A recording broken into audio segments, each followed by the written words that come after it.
that we have to test them too, if the child is pregnant or not, because they have been found on the streets. It's a healthy thing what has happened. Then we now, of course, we register the child, we make sure that we stay with the child. Then every first year, aside from us, because like I told you earlier that we are custodians, we have an office that does the work of social investigation. It's also the child right now. So it is then that they are in circle with the work of investigation. So every first Tuesday of the month, we normally have a meeting here, sir. We call it IBM, Investigation Board Meeting. That's where we review the cases of the wards in the home, whereby there are cases that the case file will be assigned to various offices, depending on the jurisdiction the child is being found. So it's like we have we call them FSS officer, that is Family Social Services officers. So and we have this in almost in the local government in Lagos State.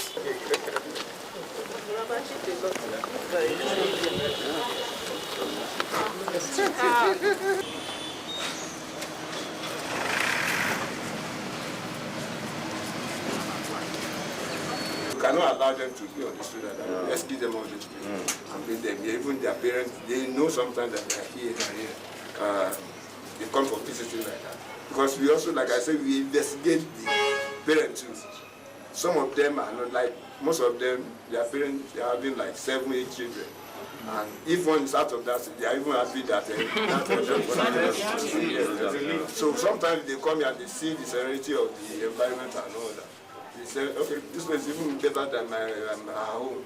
Better still, you still call them to beg them to come out. But sometimes you don't compel them. Because if you force them to have them, they just go back to the street. Like what we don't do.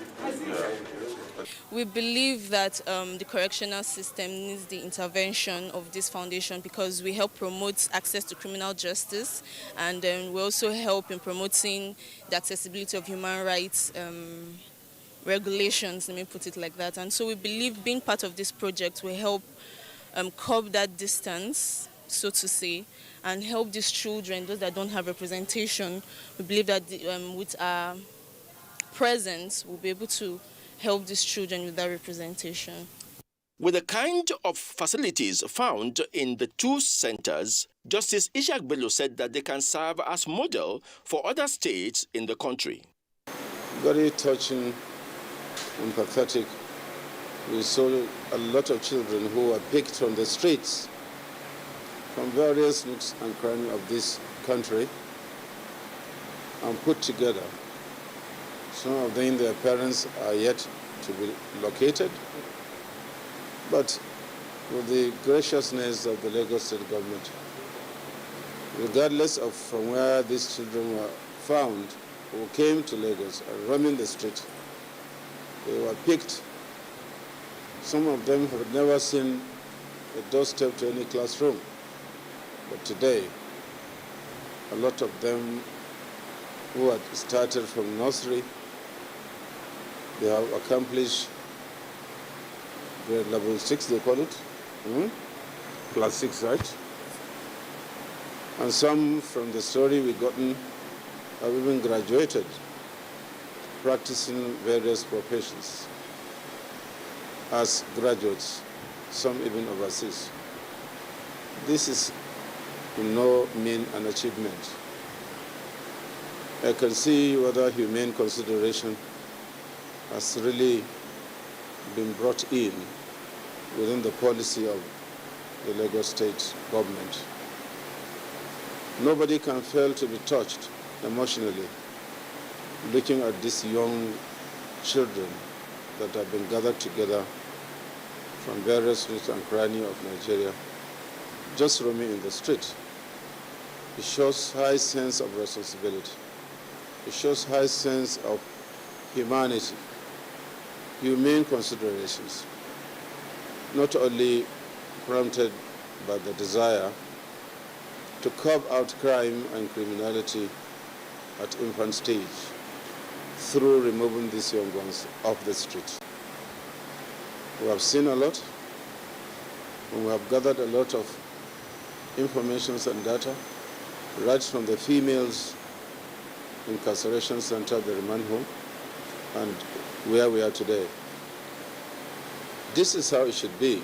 From our experience going around the various correctional centers of this country, we had seen where the section where females are is just a fraction of where the males are. And the most annoying aspect of it is that anytime there is jailbreak, the males will always first target to where the females are.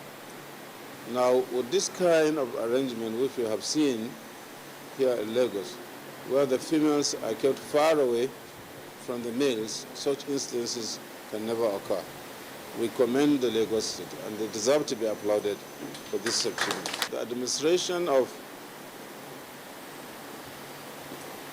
justice on the young and children and the young persons poses a lot of problem, because if a judge in Abuja, Niger State, Kebbi State, is to order an interim remand of a young person, perhaps till the case comes up next in 3 days, if he is to go strictly by the requirement, he has to go and send him to Kaduna. Now, meaning in the next 3 days, that same young person that will appear in court, he will have to be brought from Kaduna. This poses problem not only to the correctional centers in terms of infrastructural facilities, it is also odious looking at the distance from Abuja, Niger, Kebbi, for such young person to be brought. The paucity or minimal existence of courts for children and young persons across the country must be addressed if juvenile justice is to be given its rightful position within the structure of our system. It is quite certain, anytime a judge has compelling reason to order remand of a young person, he keeps on thinking tortuously, how do I do it? One, we don't have remand home here. Various governments may engage in mass housing constructions to provide shelters, but I must say that they should understand the imperative need to address, nipping at the bud, crimes in the young ones through making provisions of the appropriate institutional framework for addressing these biases in the young ones, the earlier the better. Look at the beautiful arrangements we have seen in terms of psychotherapists and many other arrangements that will address the mental capacity of the young ones. They are psychologically, in so many aspects. And I am not in doubt by the time these young ones that we have seen, they are out, I assure they will be 900% responsible citizens.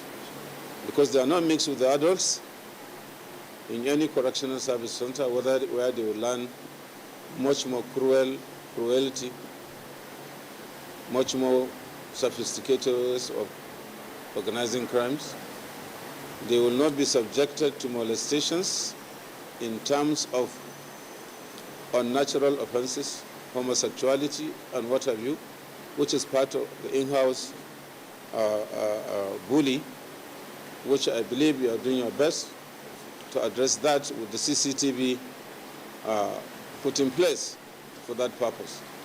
I hope that at the end of the day, we will have replication of this standardized institutional framework across the country, whether by the federal or state government. This will also go to curb certain unprofessional outfits organized by certain private individuals where they only know torture as the yardstick for reformation, with very little arrangement for psychotherapy and other educational facilities that will make those chaps being with them to be refined persons when they come out. They will come out more brutish because that was the method used in addressing the vices in them. Of particular interest to the Presidential Committee are the academic and vocational education being given to the inmates. This, the committee says, should also be replicated even at the federal level, which has only 3 juvenile centers across the country, one in Kaduna, Ilorin, and Abeokuta. The issue of remand homes is a very old history. State governments ever since have found a way or the other to put in place remand homes within their respective states. I don't know whether it is part of the clamor to have their own prisons, which was the case in the regional days. But all I can say here is that I have come to the Lagos State, and it is by design from the committee, because we want to come and see what facilities are here, how do they run the structures, what is the means by which, what are the means by which they finance the institution and the personnel who takes responsibility for their salaries and what have you. Now we have selected about 4 states. The reason being we want to enhance juvenile justice across the country, and we believe part of our report should be very comprehensive enough when we submit our recommendations to Mr. President as to what's to be done to address child crime. All right? Now, Lagos is one of the states that we have now pinned down to visit. And I can say so far it is an excellent experience. For them to think of having a particular segment or a unit within the structure of the correctional unit to go around for the purpose of picking abandoned children, all right, regardless of which corner of the country that child happens to come. And some of them never saw any classroom.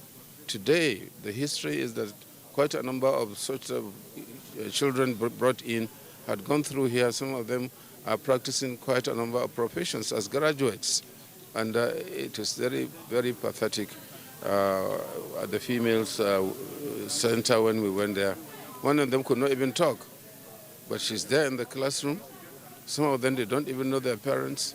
And the Lagos State government has deemed it not only desirable but necessary to go around and pick these people. Some were reported to them, all right, and they put them from nursery to university level. And even those that could not go to primary school, when they leave here at the attainment of maturity, they follow them to see what they are doing meaningfully in life. Now, that is curbing crime at the early stage. As I said while inside the conference hall there, governors might consider it compelling to be constructing housing units for purposes of shelters, but they must understand the need to put this kind of structures in place and then well-articulated enough system for them to address crime in the young ones. Juvenile justice is a major component of Nigeria's justice dispensation system. So far, the experience has been that states have always used the excuse that the prison system in Nigeria is under the exclusive legislative list of the Constitution. And so that gives them an excuse not to do anything about juveniles that are found on the wrong side of the law in their states. But the Lagos experience has shown that states can do a lot to intervene in the justice system, particularly the juvenile arm of it in Nigeria.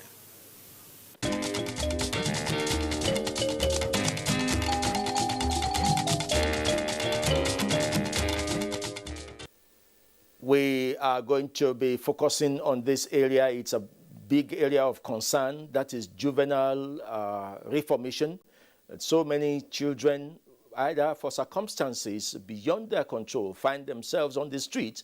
In the Lagos experience, it's not just people who offend the law alone that are put in this area. There are people too that are found on the streets and either are into drugs or anything. And in order for them not to have their lives wasted, the Lagos state government picks them up and puts them in these centers. It's a way of reforming those street children. Thank you for being part of the program today. We shall be focusing on other areas of concern in our justice system. We'll see you again.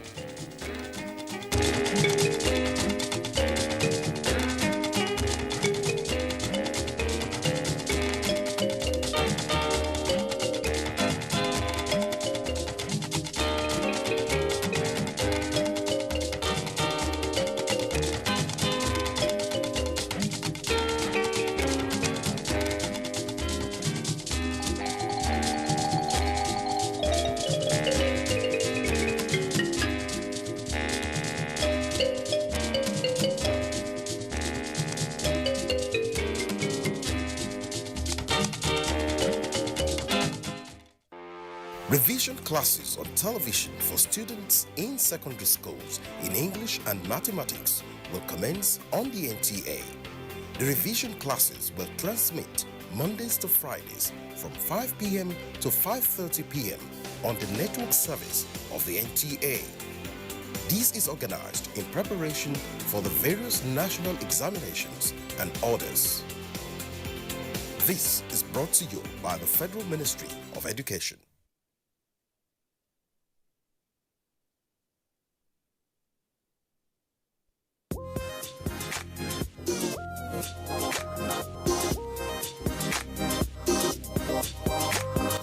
Wannan labarin ma yana peji na 36. Ita kuma babban labarin wannan jarida shine ainihin labarin da ke gaban jarida shine ta bayyana cewa ọkwa ọjị Ikenga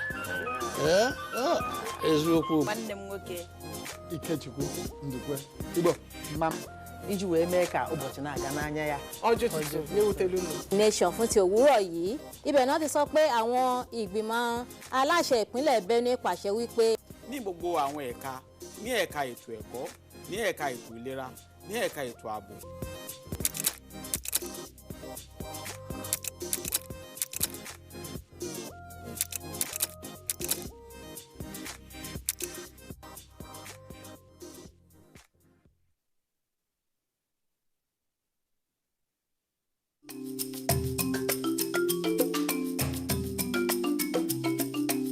Did you get to see the way Daily Babadu pulls this? Don't forget to send in your messages. There's a difference between picking, child, and issue. Actually, cool. The idea that is can do more with less people. If we have a better way of addressing these issues, taking care of. Congratulations, you've been able to sign Timo Werner from RB Leipzig. So you take water before your workout. People have used their phone, using TikTok to do that. Should I go for test? A lot of people don't even have resources. I'm Cecil, and this is the Medley Show on NTA. Hello and welcome. It's time for another interesting package of Everything Music. Angelina, you dey cool in my temperature. If you call, I go come deliver. This is Stocky Movies. In times of old, the world was full of wonder.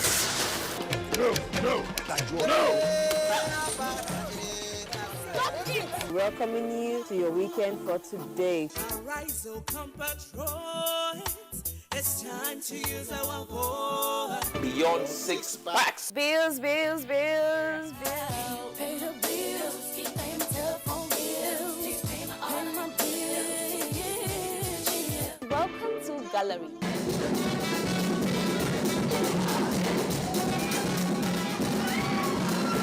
Me and my parties. London for what? London for medicine. Medicine for what? Medicine for coffee. Are you sickness? To our illness.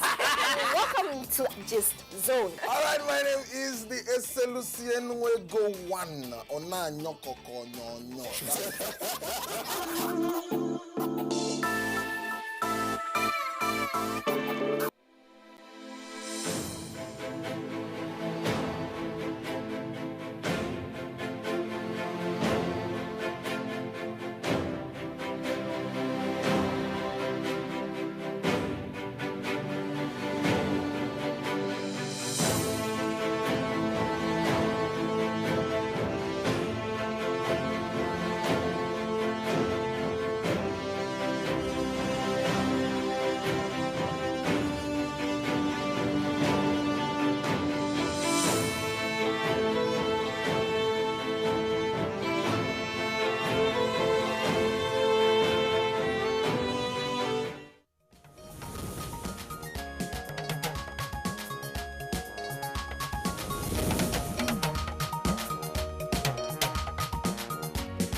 As National Security Council meeting ends in Abuja, Imo State Governor seeks solutions to security issues in his state.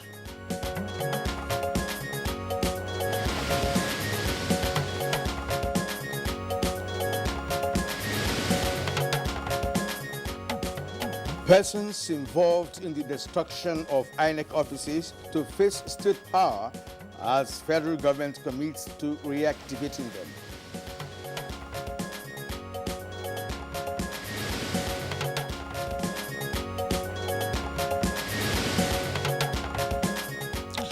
Transportation Minister calls for tougher legislation to deal with vandals of critical infrastructure.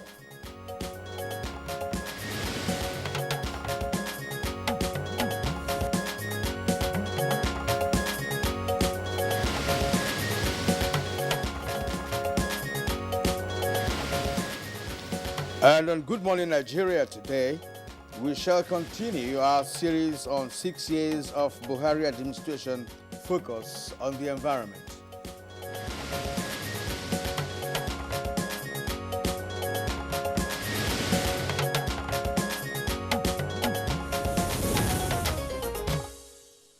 Now, all around the world, the actions and inactions of people have made serious impacts on the environment, resulting in some cases in biodiversity loss, pollution, deforestation, and sometimes road transportation mishaps and others. And these activities, mostly by man, have led to deeper concerns, exacerbating the challenge of climate change. Disease outbreak, among other worries. There have been various attempts in Nigeria to right these wrongs, and in the last 6 years, attention has been given to key areas to address these issues.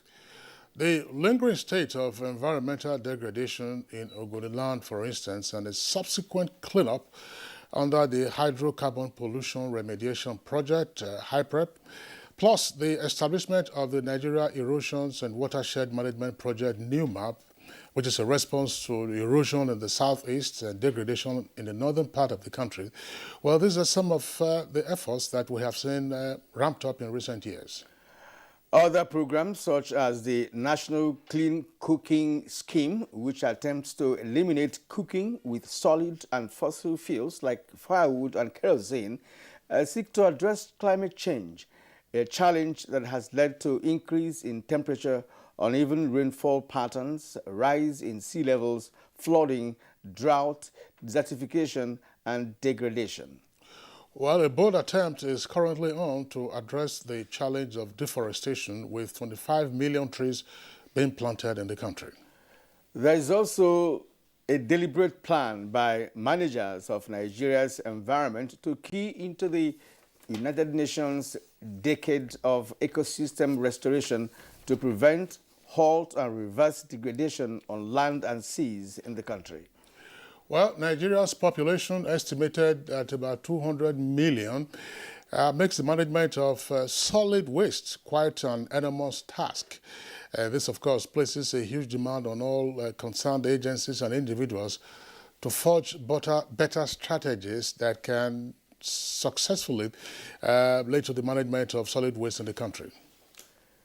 So today we'll beam our searchlight on the environment sector under the Buhari administration in the last 6 years. Thanks for joining us on Good Morning Nigeria for today. I am Kirian Umayo.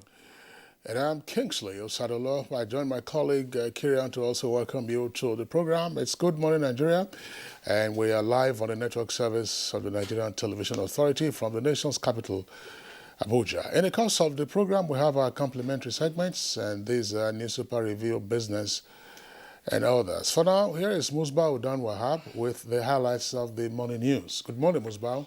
Very good morning, Kingsley and Kirian. The news. Another crucial meeting of the National Security Council has held at the presidential villa. Abuja, President Muhammadu Buhari summoned the meeting to chart the best way forward in respect of the prevailing challenges of security bedeviling the country.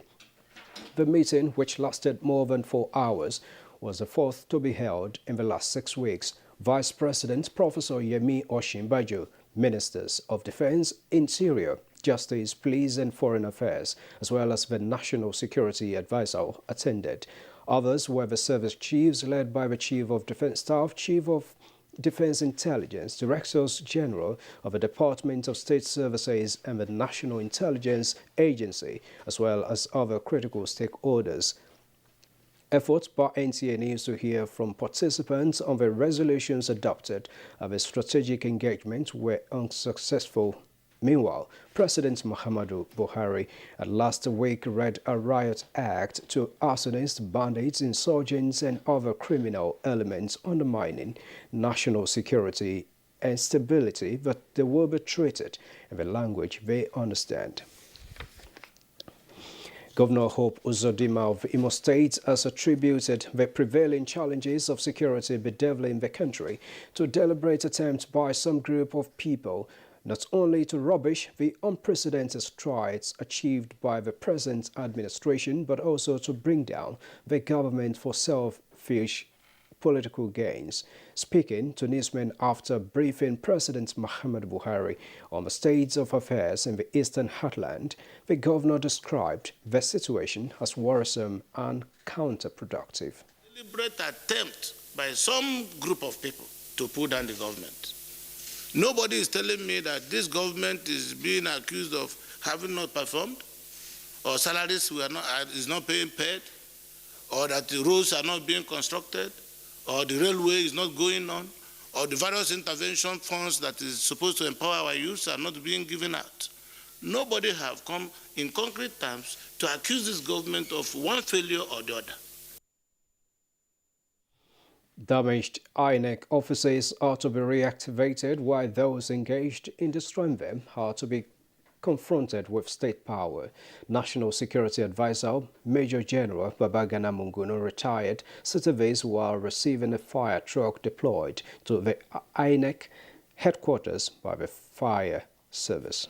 In a country where we know what is prevalent now, it is on this premise the Federal Fire Service is deploying this state-of-the-art firefighting truck. At the same time, it directed its state offices to take additional proactive measures around other INEC facilities nationwide. The Chief Whip of the Senate and former Governor of Abuja State, Senator Oji Uzor has called for restraint from the masterminds of insecurity in the Southeast, warning that the repetition of the 1967 killings would not be tolerated. A statement by the Chief Whip noted that the insecurity in the Southeast region is strange and that Igbos are not known for burning homes to punish perceived enemies. He urged them to have a rethink in their actions and advised them to choose a more righteous path in expressing their grievances. Senator Kalu condemned the killing of security officers and noted that destroying police stations and infrastructure can never be the path to express grievances, as he charged security agencies not to be very professional and ensure that they are not involved in harassment, molestation and killing of innocent young people in the region. Senator Kalu stressed the importance of national unity and called for dialogue that has all stakeholders on the table and to be presided by the President. Now to the National Assembly, where the parliamentary journey towards unbundling the Nigerian Postal Service has been concluded. In the Senate, this is as the Senate has passed the Nigerian Postal Service Repeal and Reenactment Bill. That Nigeria, as a matter of necessity, needs to align with international best practices in the postal sector, where postal laws have been successfully amended to separate regulations from operation. It is the President that has the prerogative to appoint. He is at liberty to consult with the minister if he wants to, but we should not make that part of the law. Minister of Transportation Rotimi Amici has called for legislation that will be commensurate with the offense of vandalizing road tracks in the country. The minister called for the legislation during a submission at a special town hall meeting on protecting public infrastructure in the country. In Jos, we arrested a Chinese company that bought those tracks from them, went to court. Court found them guilty. Asked them, what is the consequence? 200,000 naira. Look, these people are killing people. If accidents happen, people will die. So we should go back to the National Assembly. I'm sure the Senate President's representative is here, and pass a law that does not only criminalize the action, but consequences should be death. And away from that, the Nigeria Center for Disease Control, NCDC, as at 8th of June 2021, has recorded 102 new cases of COVID-19 in our state, including the Federal Capital Territory. Top on the list is Ondo, with 68, Bayelsa 17, Kaduna recorded 5 new cases, Lagos and Rivers with 3 new cases each, while Akwa Ibom and Gombe recorded 2 new cases each, and Ebonyi and Oyo got a single case apiece. The total number of confirmed cases now moves up to 166,918, with 163,259 cases already treated and discharged, and 2,117 deaths recorded in 36 states and the Federal Capital Territory. The United Nations has elected Abdullah Shahid from the Maldives as president of the 76th session of the General Assembly.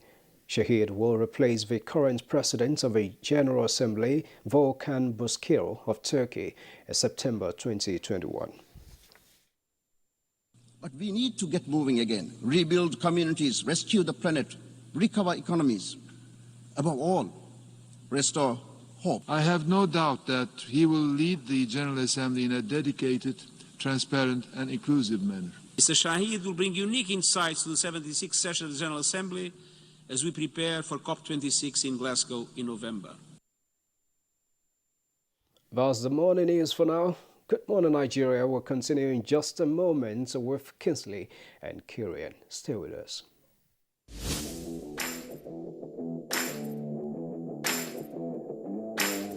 The much anticipated UEFA Euro 2021 is finally here. Can Portugal defend the title they won 4 years ago as they face world champions France, Europe giants Germany, Spain, Italy and England?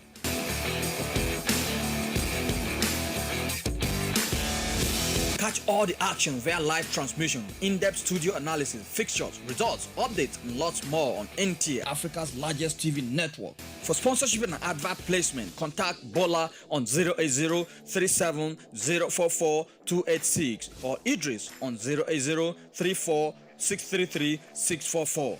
This broadcast is proudly brought to you by NTA in partnership with Media Business Solutions, MBS Sports. Revision classes on television for students in secondary schools in English and mathematics will commence on the NTA. The revision classes will transmit Mondays to Fridays from 5 p.m. to 5:30 p.m. on the network service of the NTA. This is organized in preparation for the various national examinations and orders. This is brought to you by the Federal Ministry of Education. At the first sign of pain, you need a solution that you can trust. Try Panadol Caplets. With Panadol's Optizorb formula, the tablet absorbs quickly and starts providing fast and effective pain relief you can trust. Try Panadol Caplets.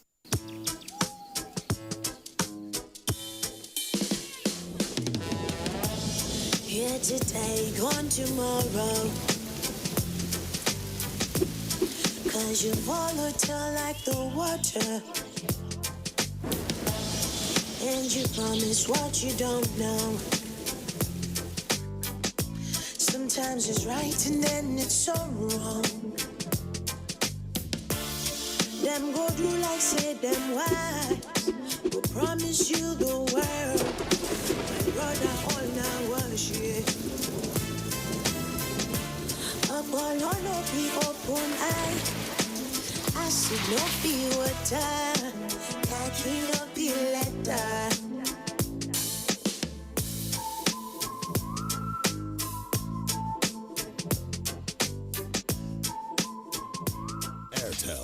smartphone network. The Masters Deep Blue, the integrated national maritime surveillance and security infrastructure. Our platforms are ready. Special mission aircraft, special mission helicopters, unmanned aerial vehicle, special mission vessels, interceptor boats, armored vehicles, special forces and the C4I Center. Official flag off on Thursday 10th June 2021 by President Muhammadu Buhari, GCFR. Chief Host, Right Honorable Rotimi Amici, Minister of Transportation. The Masters Deep Blue, Cabo Coast and safer seas. Security is priority. The integrated national maritime surveillance and security infrastructure. Powered by NAMASA.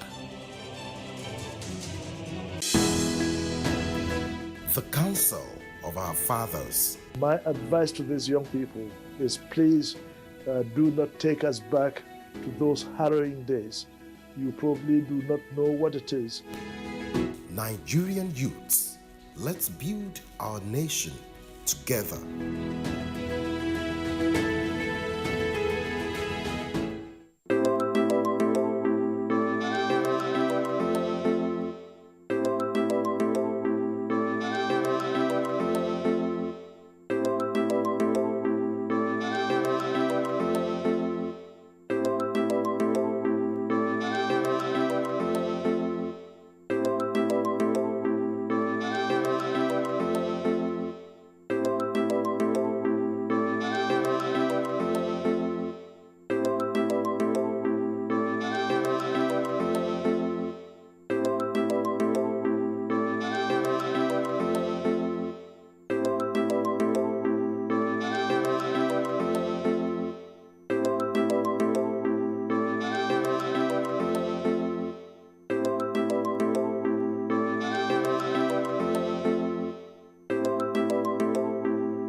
We thank you for staying with us on Good Morning Nigeria for today. It is still good morning for today, and of course, we are reaching you on the network service of the NTA. And up ahead is business news, and of course, the National Bureau of Statistics kicks off comparable data on women and children worldwide. Details of this and more with Comfort Amodu on business news. A multiple indicator cluster survey, the largest source of statistically sound and internationally comparable data on women and children worldwide, has kicked off in Nigeria. In a statement by Ichedi Sunday Joel, Head Public Affairs and International Relations Unit of the National Bureau of Statistics, the Bureau said the survey is in collaboration with the United Nations Children's Fund, UNICEF, and has commenced the process of data collection, starting with the Training of Trainees workshop in Lagos on the 9th of June 2021. The survey is centered on health education, child protection, water and sanitation, among others, and also serve as a major source of data in measuring achievement of some of the targets of the Sustainable Development Goals and all the international commitments. Selected trainers will be sent to Anambra, Kano, Plateau, and Oyo to conduct the pre-test exercise. Meanwhile, the World Bank and the Federal Ministry of Agriculture have approved and validated knowledge management working document for agricultural supports projects in Nigeria. Draft PM implementation strategy document has been prepared to guide all the PIUs to successfully implement eligible KF activities in fulfillment of the objectives captured in the PAD. With Business News, Comfort Amodu. Thank you very much, Comfort Amodu, for the business package. Coming up next for us now is Newspaper Review.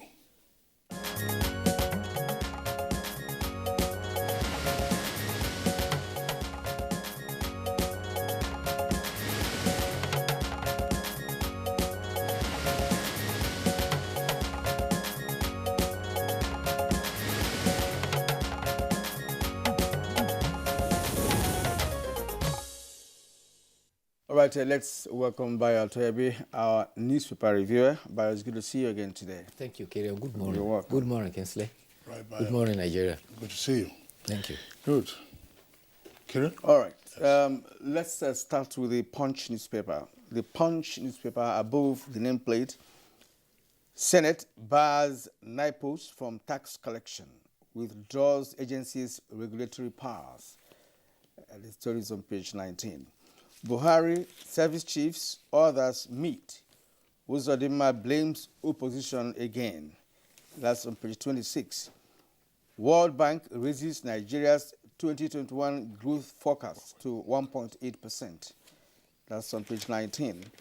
And on page 8, we have 200 fresh Nigerian doctors in UK, swell list to 8,384 doctors practicing in the UK. Now, below the nameplate, the lead story this morning, Twitter ban violation. CAN warns as AGF vows to try Adeboye, VIP offenders. That's on page 2. But it has 3 riders to that. We are definitely on it to ensure the prosecution of 4 violators, declares Malami's office.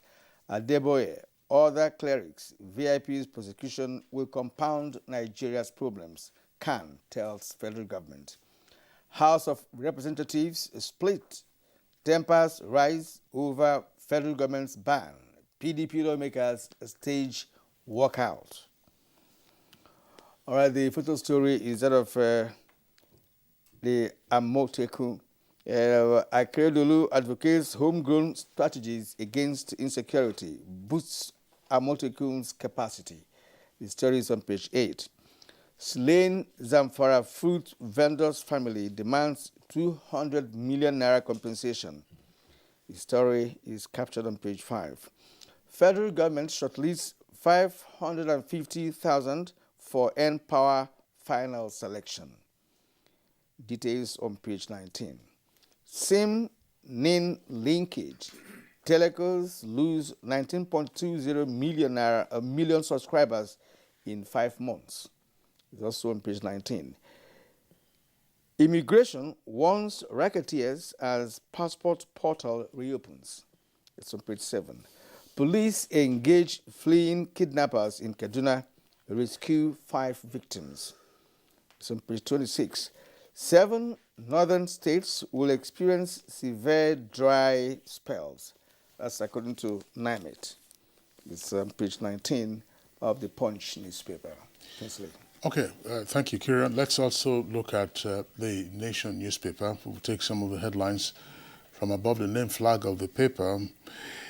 Igbo leaders and SANS, that's Senior Advocates of Nigeria, it's time to end killings. Nwambweze and Kalu caution. Borno lawmakers back 500 million naira Chibok school probe. That's on page 29. And on page 4, the World Bank says Nigeria's 1.8% growth tied to stable rate. Below the name flag says government asks judicial workers to reopen courts. And also there on the front page says Twitter suspension throws reps into rowdy session. With 2 riders, PDP lawmakers will continue to tweet. And CSOs, that's civil society organizations at ECOWAS court. Lead story comes with a double-decker headline, and 2 riders says MAN, Manufacturers Association of Nigeria, and LCCI, that's the Lagos Chamber of Commerce and Industry. Lament slide in power supply to firms and homes. World Bank worries about energy deficit. Businesses and households groan. The photographs there on the front page show the operatives of the Ondo State chapter of Amotekun Corps at their personal parade in Akure yesterday. On the left-hand side is the governor of the state, Rotimi Akeredolu, senior advocate of Nigeria. Autumn, that's Benue State governor, laments non-diversification of economy. And North Central leaders reject secession. Page 5. Bayo. Thank you, Kinsley. Let's start with the story read by Kirian relating to the World Bank's having raised the forecast of Nigeria's growth in domestic product for the year 2021 to 1.8%. This came from the June economic prospect released on Tuesday by the World Bank. It indicated that there is a sudden rise in sovereign borrowing cost, which will increase fiscal pressure in some countries, including Nigeria. The World Bank had forecasted the growth of about 1.1% for Nigeria in January. But now, there seems to be an increase of about 0.7% to 1.7%. The president of the World Bank, David Malpass, says that higher debt burden and fiscal pressure could predicate financial distress. He recommends that debt should be for productive uses. He's stressing that there is need also to improve debt management and debt transparency.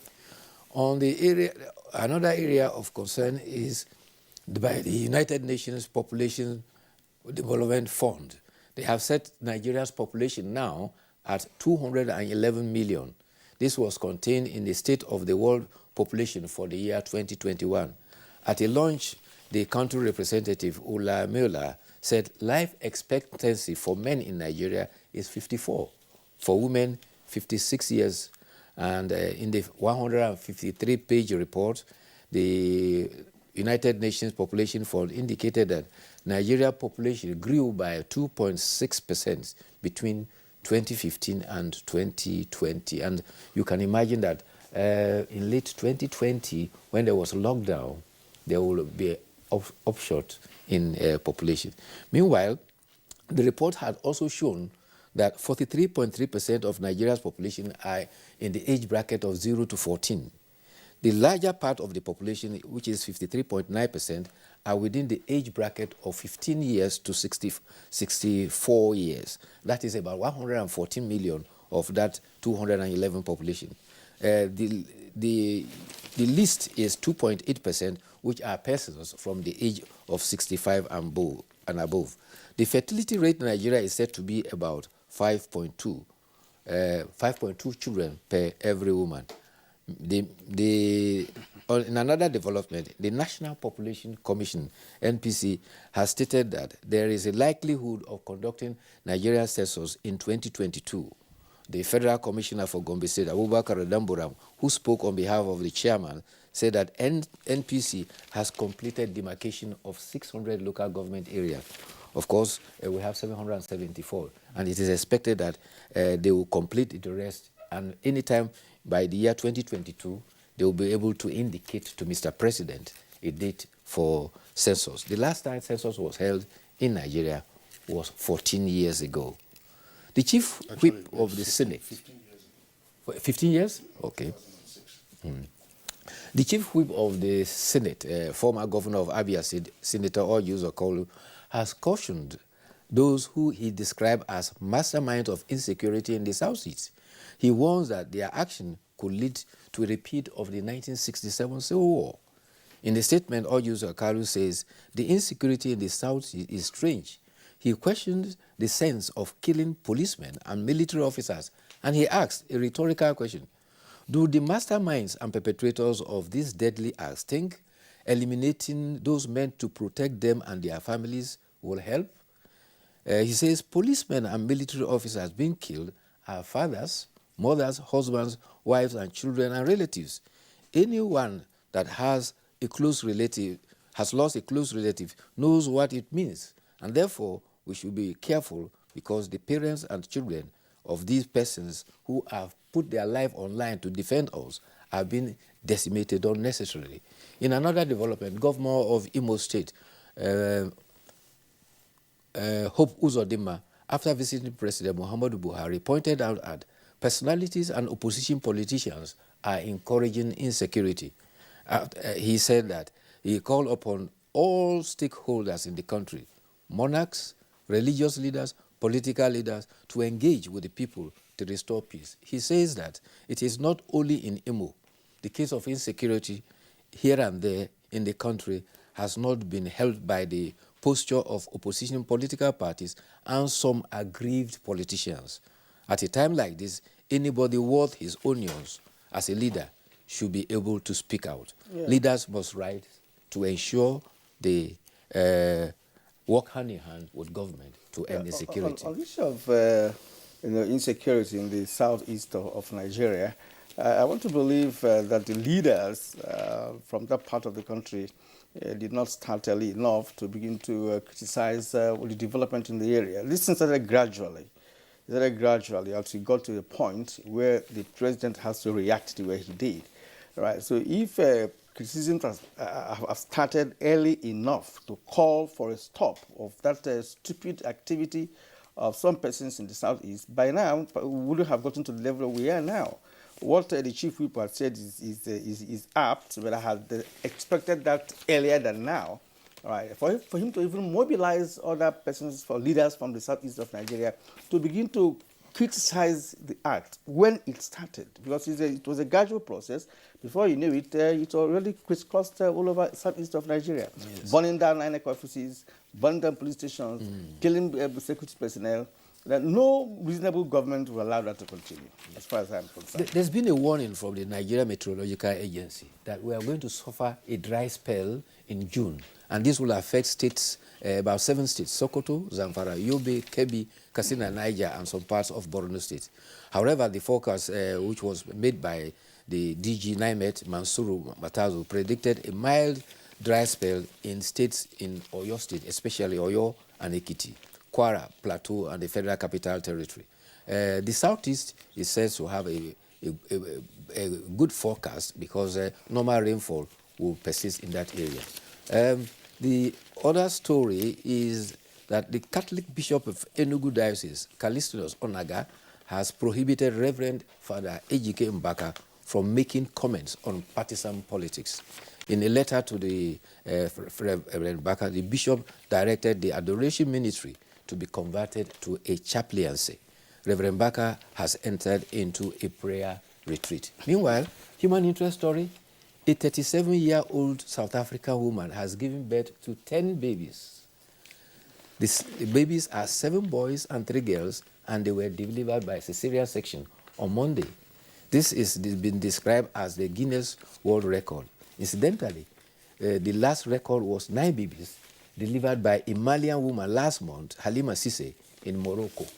Meanwhile, Gosame and her husband, that is the woman that delivered, were expecting 8 babies, but they were pleasantly surprised to have 8. And the woman... And they already had the twins before. They had twins before, so they now have 12 children. 12 children. Probably a dozen. That's a dozen. They better stop. If they try another one, they could have another 10, and it will become a problem. Come on. Well, that's it. I mean, the buyer would like to appreciate you for being around. There isn't much to discuss this morning in terms of the stories or even the highlights. So we'll see you again tomorrow. Thank you. All right, you're watching Good Morning Nigeria, and we are on the network service of the Nigerian Television Authority. We take a short break now. When we return, we get ahead with our principal subject for discussion this morning, which is on the environment. The Masses Deep Blue, the Integrated National Maritime Surveillance and Security Infrastructure. Our platforms are ready. Special Mission Aircraft, Special Mission Helicopters, Unmanned Aerial Vehicle, Special Mission Vessels, Interceptor Boats, Armored Vehicles, Special Forces and the C4I Center. Official flag off on Thursday, 10th June 2021 by President Muhammadu Buhari, GCFR. Chief Host, Right Honorable Rotimi Amici, Minister of Transportation. The Masses Deep Blue, calmer coast and safer seas. Security is priority. The Integrated National Maritime Surveillance and Security Infrastructure. Powered by NAMASA.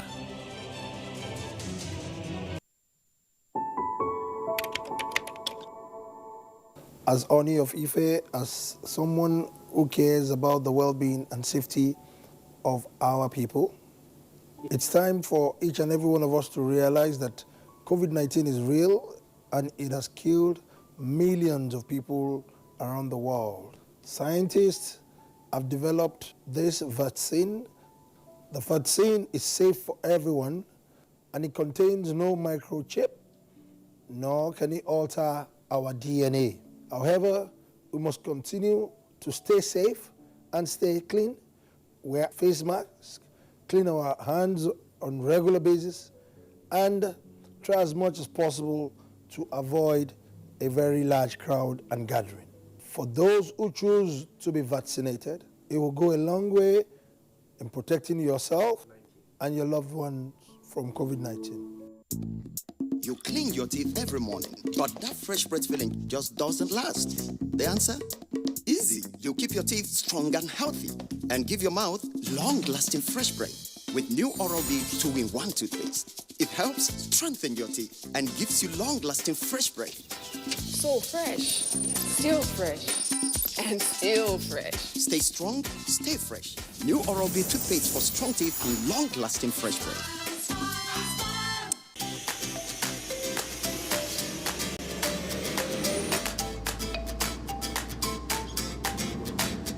Trust the Centrofresh liquid field gum to refresh your confidence instantly.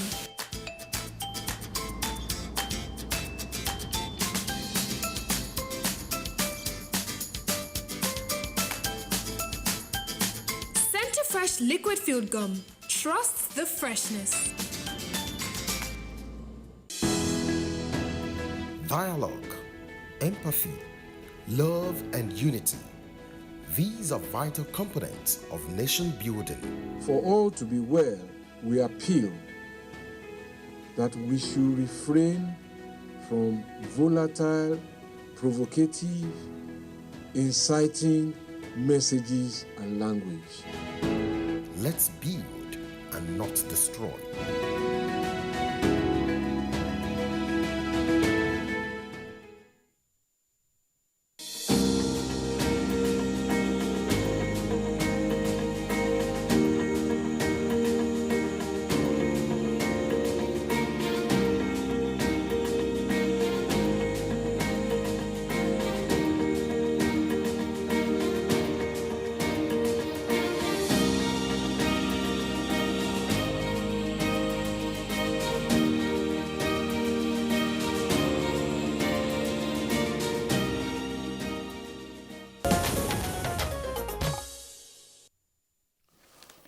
All right, now we are focusing today's edition on environment sector in 6 years of Buhari administration. As a prompter for our conversation, let's take this background report put together by Abdulsalam Jibril.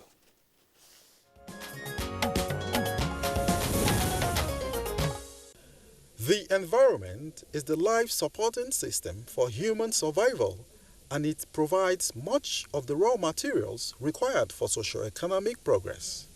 In recognition of this, the Buhari administration, upon assumption of office 6 years ago, took several measures towards safeguarding the environment, prominent of which is the Ogoni cleanup. The administration launched the cleanup in 2016 with the hydrocarbon pollution remediation project HYPREP, in line with the United Nations Environment Programme's recommendations. So far, over 21 sites are currently being cleaned up by HYPREP, with over 7 completed lots and more to come on board soon.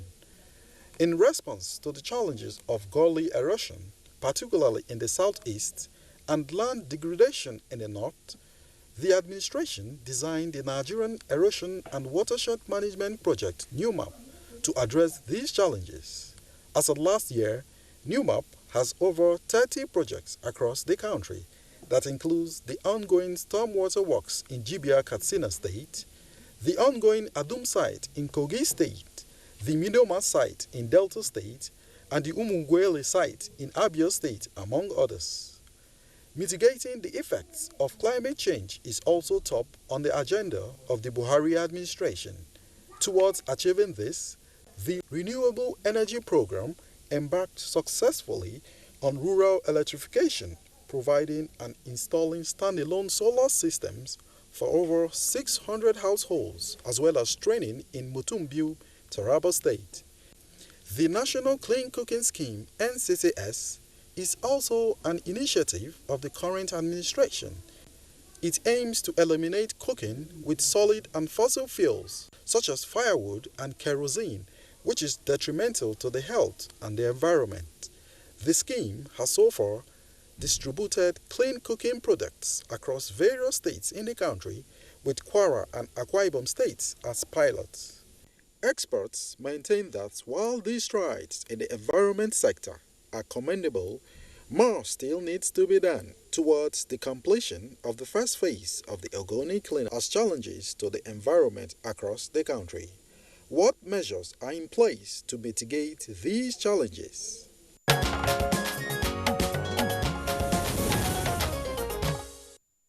Many thanks, Abdulsalam Jibril, for that background. With us in the studios now to discuss this issue in further detail, we'd like to welcome the Honorable Minister of Environment, Dr. Mohammed Mahmoud Abubakar. Honorable Minister, pleasure to have you again on Good Morning Nigeria. Thank you. It's my pleasure to be here. All right, and also joining us for this conversation from Benin is architect Nimo Basi. He's right there in our Benin Network Center. He's director, head of Mother Foundation. I take that again, head of Mother Earth Foundation. Architect Nimo Basi, delight to have you on Good Morning Nigeria. Very much. Good morning. And via Zoom from Lagos is... Good morning. It's a pleasure to be here. All right. Okay, gentlemen, once again, we welcome you to this conversation. Indeed, all our guests are persons who are concerned with and about the environment and have played their respective roles over the years. Let's bring in first the Honorable Minister of the Environment, Dr. Mahmoud Abubakar. We're looking at the 6 years of the Buhari administration. We know that, of course, you were not there in the first term, but you've been there now for nearly 2 years and carrying on from where your predecessors stopped. So tell us, from your reading and your activities, how well have we tried to manage our environment in the past 6 years? Thank you. That's, let's say, 2 years. But looking at the literature, this government, right from the start, has accomplished so much in terms of environment. It so happened that Mr. President himself is interested in environment. And let me start with one of the most controversial issues in the Niger Delta, in other words, the oil and gas pollution story. Many governments have attempted, let's give them our credit, attempting, but the President Buhari is the only one that actually side have been cleaned up. In other words, the Ogoni cleanup picked up in started in 2016, contract were awarded, an additional contract were awarded, and they are currently being executed. About 17 sites now, 21 actually, have been remediated. A number of them have been certified clean by the certification agency, which is NOSDRA. The remaining are at different stages of compilation. Also, as is attached to that project, there's the issue of livelihood, provision of water. That, of course, did not take place at the very beginning, but we have just recently government of Kana, Gokana, Eleme, and Tai. Livelihood is another part of that project. And that livelihood is teaching the people skills, different kinds of skills, so that when these lands are clean and become usable again, which they are now, they can carry out their lively activities, be it agriculture, aquaculture. All these are being taught. Current particular site in Niger, which is a Kanta administration from the very beginning. These are things that are right to go and take a look at the ministry. There's also issue of our wetlands being choked by taifa grass and things like that. And why the Unguru Jigawa wetland is important? Because of its connection with Lake Chad. Well, the ministry has done a lot of clearing of this taifa grass. Now, as I speak with you, we have water flowing all the way down to the Lake Chad basin. And at the same time, we have created some channel of navigation. So this is also an achievement of this particular administration. And then you have the green bond. These are financial instruments that have to do with clean energy, that have to do, I've issued 2. Right now, I will be going to Lagos next week for the second issuance of the green bond. And these are, like I said, financial instruments right from the start to date. Also, we have afforestation program. The minimum forest cover for any country, according to the United Nations standard, is 25%. We have, at the time, I believe we came massive reforestation by our agencies, namely Nigeria, some of the Federal Forestry Department, the FRIN, that is Forestry Research Institute of Nigeria, and then we have the National Agency for the Great Green Wall. We have the Desertification and Drought Department. These are all agencies and departments that are involved in tree planting. And we have special project, it's called RED Plus. This is reducing emission through, of course, augmenting forestry. So that is also a big achievement for this administration, because forestry today is perhaps the single most important project that you can undertake. Sorry to interject. Where is the reforestation program taking place? Where are the trees being planted? All across the country. The Great Green Wall is across all the 11 frontline states, we call them. This is a Pan-African project. There are 11 countries in this Great Green Wall project. So that is going on. The others in all the states of the Federation. We are collaborating with the state government, so it's everywhere. RED Plus, you have like 21 states in that particular project. The nationwide afforestation is in every single of the 36 states of the Federation. Depending, of course, on sites, the kind of vegetation there, the kind of forest there. We have a strong presence, especially in mangrove restoration in the South Niger Delta. And the project of Ogoni has embedded in it funds for restoration of mangrove, which are very important, you know, in concern on the recharge of Lake Chad. This is a project that was initiated by Mr. President and currently even chairing or leading the interbasin water transfer of Lake Chad, because that is a critical area. A lot of climate change issue, security issue emanated from the drying of Lake Chad. We have actively participated in a lot of multilateral, bilateral programs. Of course, Nigeria is a signatory. The administration has accomplished from the very beginning. Now, I'm taking a lot of this. Beginning now, we have turned to solid waste management. This administration has built more solid waste recycling plants than any other, I can tell you, within the short time that is there. And our objective is to make we're able to have 2 policies approved by the Federal Executive Council. One is the National Solid Waste Management Policy. Second is the National Plastic Waste Management Policy. These are also part of enablers. We call them enablers that will enable the government to be able to implement some of this project. So these are list of projects and some achievement. But in particular, I would like to bring your attention to the number of policies. And again, without legal framework, it may be difficult to be able to carry out any kind of project or even programs.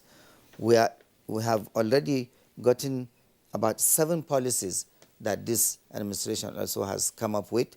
One of them is national policy on environment itself, which is like the coordinate, which I explained earlier, because we need to increase our forest cover in the country. Just last Wednesday, we were able to pass our revised national climate change policy, and then our national biosafety policy, and finally, also national action plan on gender and climate change. Climate change affects everybody, but through research, it was discovered that women bear the most brunt because they are more part of the livelihood, whether it's forest, whether it's within the city, everywhere. So these are some of the policy. Of course, the achievement also, this, while I'm still here, is acceleration of the Ogoni cleanup. When we came, things have started, but we were able to accelerate through the intervention of Mr. President. He has approved the restructuring of the Ogoni cleanup. We have brand new BOT in place. We have brand new governing council in place, consultant new in place that we believe will deliver more competent. UNEP, which submitted the report, to carry out the study, submitted the report, is now playing a bigger role in terms of the technical support that they were providing earlier.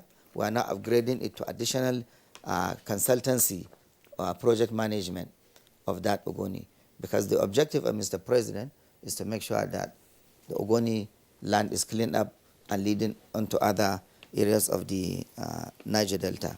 So again, moving on to all of this, we have a program that is called Energizing Education, now moving into energy.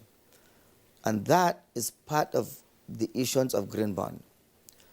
So now we have a number of federal universities that are being energized with solar power.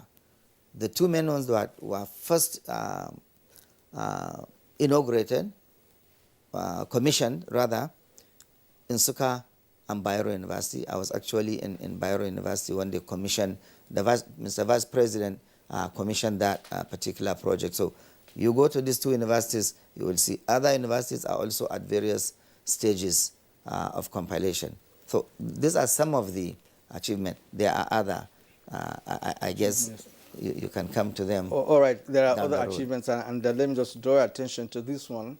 The establishment of the Nigeria Erosions and the Watershed Management Project, NEWAP, is a response to the erosion in the southeast and, of course, degradation in the northern part of Nigeria. Yes. Tell us more about that. Thank you.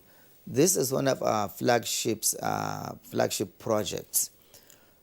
The NEWAP, actually, like you rightly mentioned, started from the southeast. Southeast, we all know, is the most erosion-prone area in the country. And even in our budget, especially erosion project, you see that is reflected. There are more projects. Now, what brought about NEWAP is the extent of erosion in Southeast. Our normal budgetary provision may not be able to handle this kind of massive gullies in the Southeast. Unfortunately, every geopolitical zone or every part of the country have different kind of geological setup. It so happened that the geology in the Southeast is such that the soil is easily waterlogged and can have mass movement. So you tend to have more gullies being created. So the NEWAP handles the heavier, bigger project than the ministry. And that is a collaboration between the federal government and the World Bank. And this project is so successful that it won several awards from the World Bank itself, and even United Nations has recognized the quality of work of NEWAP. And based on that, I wrote and applied for NEWAP 2, which right now is in the process. And this will also go in a long way in rehabilitating or establishing even just plain livelihood in some semi-arid landscape, not necessarily just erosion now. We want to expand the NEWAP project and have a holistic approach to it, because, of course, climate change can be aggravated by just about anything you can think of. So this is about NewMap. It's highly a successful project. As a follow-up, we often hear about ecological funds, right, being distributed to different states of the country. Yes. And in most cases, we don't see what the ecological funds are used for, especially by the state government. So what is the nature of collaboration between the federal government and states with respect to some of these environmental policies you're talking about? Ecological fund is administered and used in different ways. Yes, there is the state have access to ecological fund. If there is any statutory amount being given to state, also government officials, bodies, even NGOs can apply and ask for a project. Ecological Fund Office will take all this project, look at it. Of course, the Ecological Fund Office is in the office of the SGF, but the Minister of Environment work in some ways, in the project. So there are so many ways that can be done. And what you said, well, let me say, it depends on how the state manage their ecological fund. It depends on where they locate their project, how visible these projects are for people to see and know that it's from ecological fund. Sometimes people may not be told that, hey, this is from federal government. It will just be a project that the state is executing and may not know is from the federal government. So, but the ecological fund is there, is working. Every now and then, a project of the ecological fund will come to the Federal Executive Council, will be deliberated by the council and be approved. And this is in every single part of the country. All right. Thank you very much, Honorable Minister. Well, we're going to pause you and then bring in our other two guests whom we earlier introduced. There's Desmond Majekodumi, who is with us via Zoom, and then from our Benin Network Center, Architect Nimo Bassi. My first question, of course, is going to Architect Nimo Bassi at our Benin Network studios. Now, in terms of policies, programs, and projects, are we now enacting a more harmonious relationship with our environment?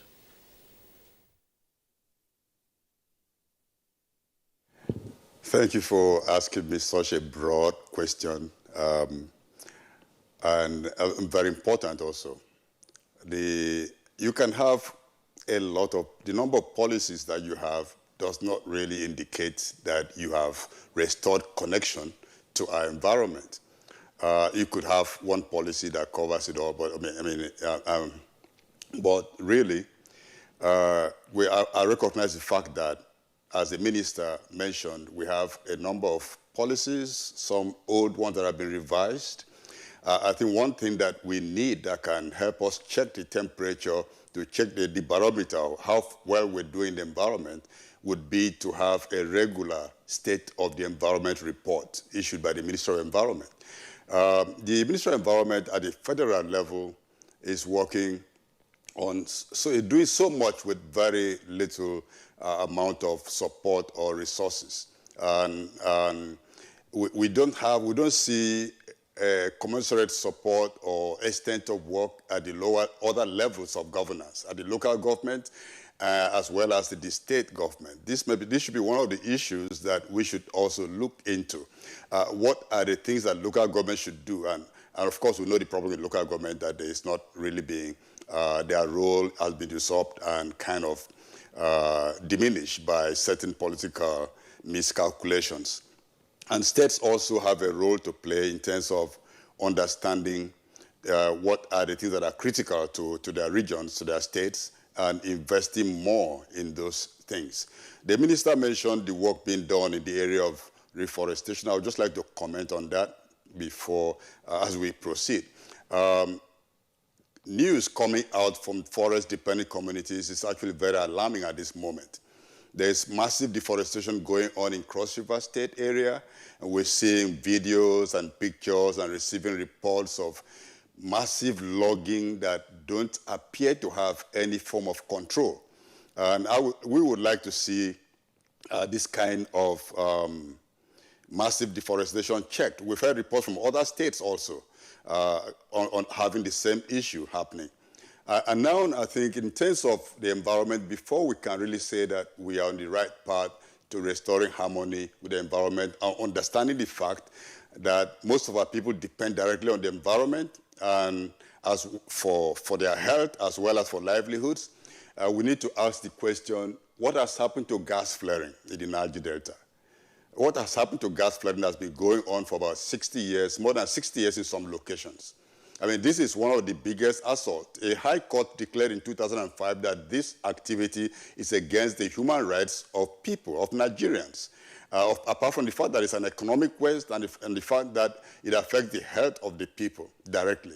And so we like to see a stoppage of the shifting of the miles goalposts in terms of the dates for stopping gas flaring. The first goalpost was 1984 when the law kicked in. And thereafter, we have recently, in the life of this administration, we heard that it will be 2020 will be the deadline for stopping gas flaring. But currently, we're hearing either to 2025 or 2030, as the World Bank has also said. So we would like to have a definite program, see when this kind of environmental monstrosity will come to an end. Then with regard to the Ogoni cleanup, I've personally been one of the champions supporting the cleanup and speaking up and underscoring the fact that it's a massive laboratory for learning. There hasn't been such a cleanup anywhere else at that scale, anywhere else in the world. And we need to keep in mind that the Exxon Valdez spill, which occurred in 1989, was followed up with a massive cleanup. 1989, massively cleaned up with all the equipment, the people, resources, but up till this date as we speak, scientists and others are still able to find traces of the spill that occurred then. And of course, some of the species that were destroyed by the spill have not returned to that area. The same thing with the Gulf of Mexico oil spill that occurred. And so when we look at this in terms of the Niger Delta, we talk about the Ogoni cleanup and we support it, we want it to succeed. But what about the rest of the Niger Delta?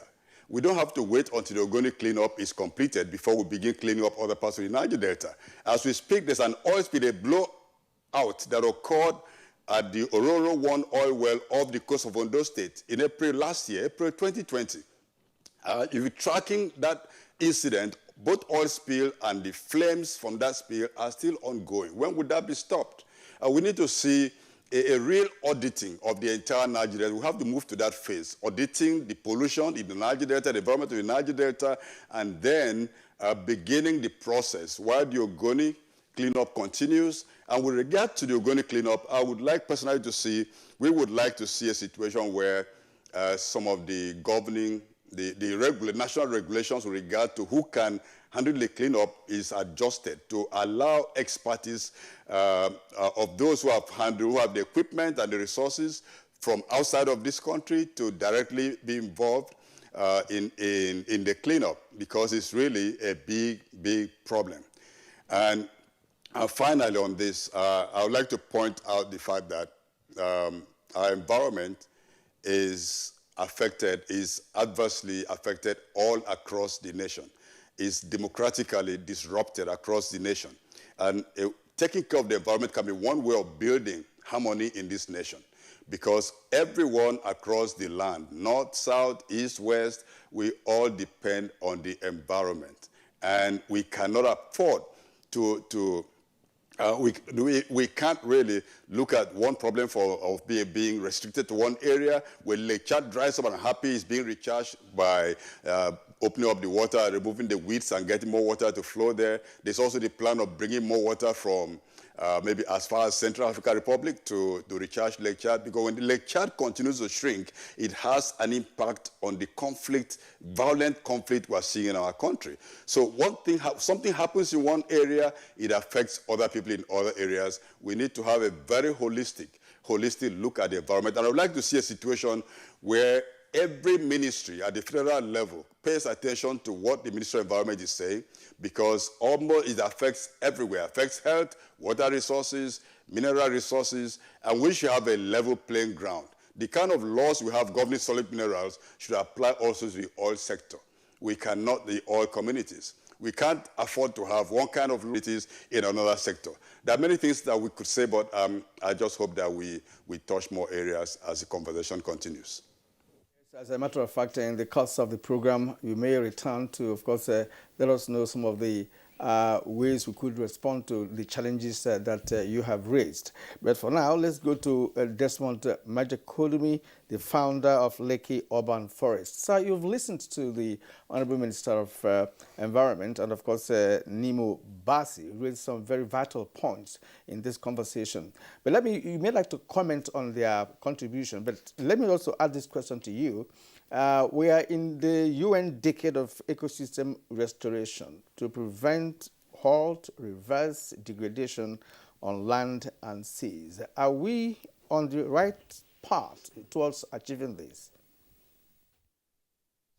Very good question. Very, very important. And had made this declaration. And what I'm referring to is the caliber of people that have been put in charge of the Ministry of Environment with the onset of this administration, starting with Amina Mohammed, who, by the way, was so good, extracted her and put her as the Deputy Secretary General. And from what I'm seeing and hearing, our minister in charge now is of a very, very high caliber of intellect and understanding. Likewise, the Minister of State, Honorable Sharon. I'm very impressed with the caliber of people spearheading this ministry. And why am I impressed? Because this ministry, as alluded to by my brother Nimo Basi, is actually, it's the most important ministry that any country can have right now. In fact, if I had my way, I would change the name of the ministry to the Ministry of the Life Support System, because that's exactly what it oversees. And in this particular decade, we need to ask ourselves, why is the United Nations taking such a serious view? The reason is that they have been studying the data for decades. And quite some time back, they started becoming quite alarmed at what we human beings have been doing to the life support system, to the environment. And this is why they set up over 30 years ago, almost 30 years, the International Panel for Climate Change, because they had observed that we were upsetting a very precise and delicate balance within the atmospheric gases of this planet. Let us bear in mind that planet Earth, of all the interstellar bodies, is the only one that has the capability of supporting life. And the main reason why she is able to support life is because of the precise ratio and balance of gases in her atmosphere. Not to mention the wonderful combination of different biodiverse zones, not to mention the seas themselves. We as human beings, over the last 200 years since the advent of the Industrial Revolution, have been upsetting this balance.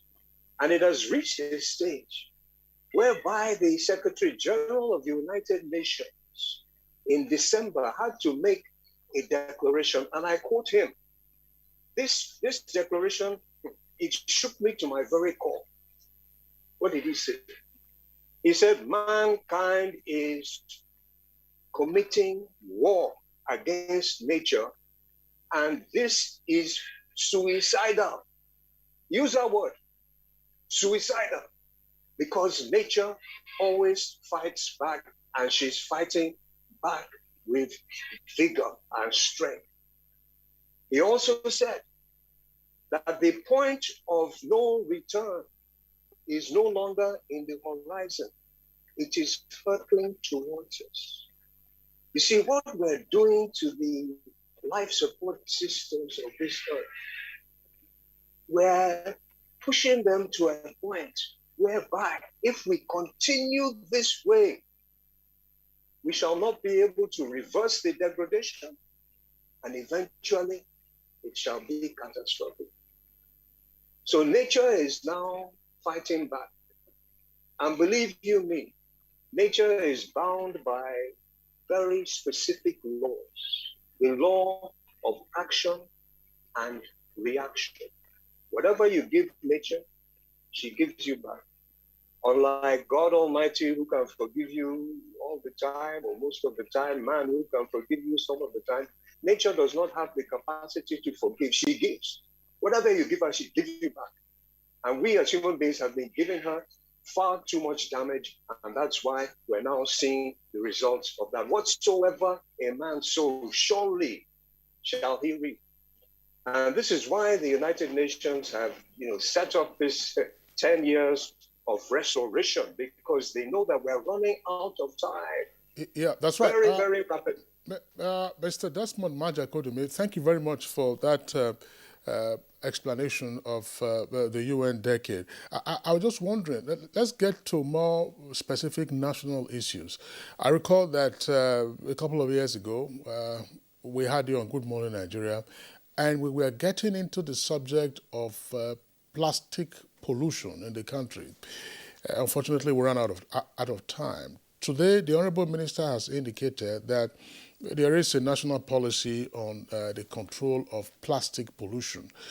Are you familiar with this new policy? And if so, are you satisfied with what it intends to achieve, considering that we are virtually submerged now by plastics and plastic-related products as waste in our environment?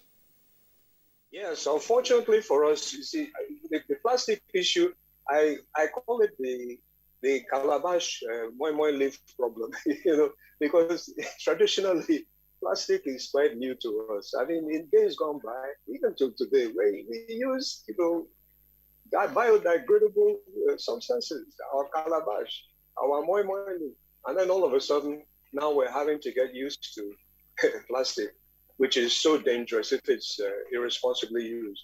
And we're glad to see that the ministry has enacted these policies, and they are filtering down. In Lagos State, they're taking it quite seriously, and a few other states, but it needs to be taken far, far more seriously. When you're putting a pollution into the system that might not biodegrade for over 100 years, and we're doing massive use of this. So, as my brother Nemo suggested, there needs to be a collaboration of all the ministries. They really, really need to be led by the policy of the Ministry of Environment. Because if we go wrong with the environment, then everything else goes wrong. The plastic pollution is already causing terrible problems in the waterways. Not to mention, blocking off drainages and causing more flooding and so on. It's causing terrible problems in the mangroves, in the oceans. And the biodiversity of those places have been massively degraded. And we depend on the waterways to give us different aspects of our proteinous substances. So it's very, very important. And, I really feel that the only hope for us in the long term, and even in the medium term, is to really, really lift up the Ministry of Environment. Luckily, and I'll say it again, I'm not looking for any favor from them at all, but I'll say it again, we're very lucky to have two people in charge of that ministry and in charge of some of the parastatals who are of the highest caliber of intellect, and also they understand the problem. and they need to be listened to. They need to be put at the forefront. Security systems are going to be far more negatively impacted if the environment breaks down. You have far more hunger in the land. You have even floods. You know, they say a hungry man is an angry man. What of a man who can't get water? So I advocate for far more strength and prominence of the Ministry of Environment. Thank you indeed. And let's return to the studio here where we have the Honorable Minister. Honorable Minister, I'd like you to also talk more on this issue of a national policy on plastic pollution, because as he rightly pointed out, these are non-biodegradable items made of polyethylene. But today, one thing is to make policy, another is to implement the policy to the latter. Yes. In most Nigerian markets, what we see is polythene bags. These are plastic-related items. I don't know how far this policy can go in ensuring that perhaps we begin to use paper bags in the country. There are many countries that, of course, have this policy that no plastic or any material made of plastic is being used publicly in the marketplaces, as the case may be. So how far is this policy going? How do we get this policy implemented in the country? We want to carry it as far as we can go, up to that point where we'll say no plastic, just paper. But it's going to take some steps to gradually get to that point. Right now, we are starting, one, with the policy, two, with the building of these plastic recycling plants. Some of these plastics, you will be surprised when you see an interlock today in houses or in commercial buildings, and you may not know you are working on plastic. And some of these plants that we are establishing, private sector, that's the only policy itself has other components. Within that is embedded what you call EPR, Extended Producer Responsibility. The importers of plastic, manufacturers of plastic will be responsible for this plastic that is the end of life, or from the very beginning. It's called cradle to grave law, is in the environmental sector. In other words, they will be responsible for this. Is an arrangement where we hold them responsible. But that is not it. Also in the policy is embedded that in the next 5 years, we'll completely stop the use of single-use plastics. Now, if you want to replace plastic completely, you must provide an alternative. Can we produce the paper bags that we need? When you go to developed countries, they might even ask you, do you want plastic or paper? If you want plastic, you are likely to even pay more to be able to use that. If you want paper, you can get that free or at much less cost. But first, they have provided the alternative. So that is what we are trying to do. We are giving time to do this, and then we are holding somebody further responsible. And then we have advocacy, in which we are educating people to be able to reuse and recycle within themselves. And then we have in addition to the extended producer responsibility, is the circular economy, which is what we are now doing, moving away from the traditional linear where you just produce, you finish using, you dispose. We want to now keep product in circulation.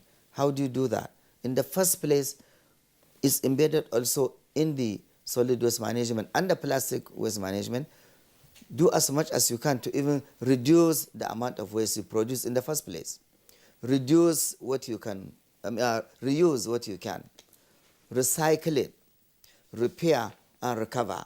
We have gone from 3 R's to now 5.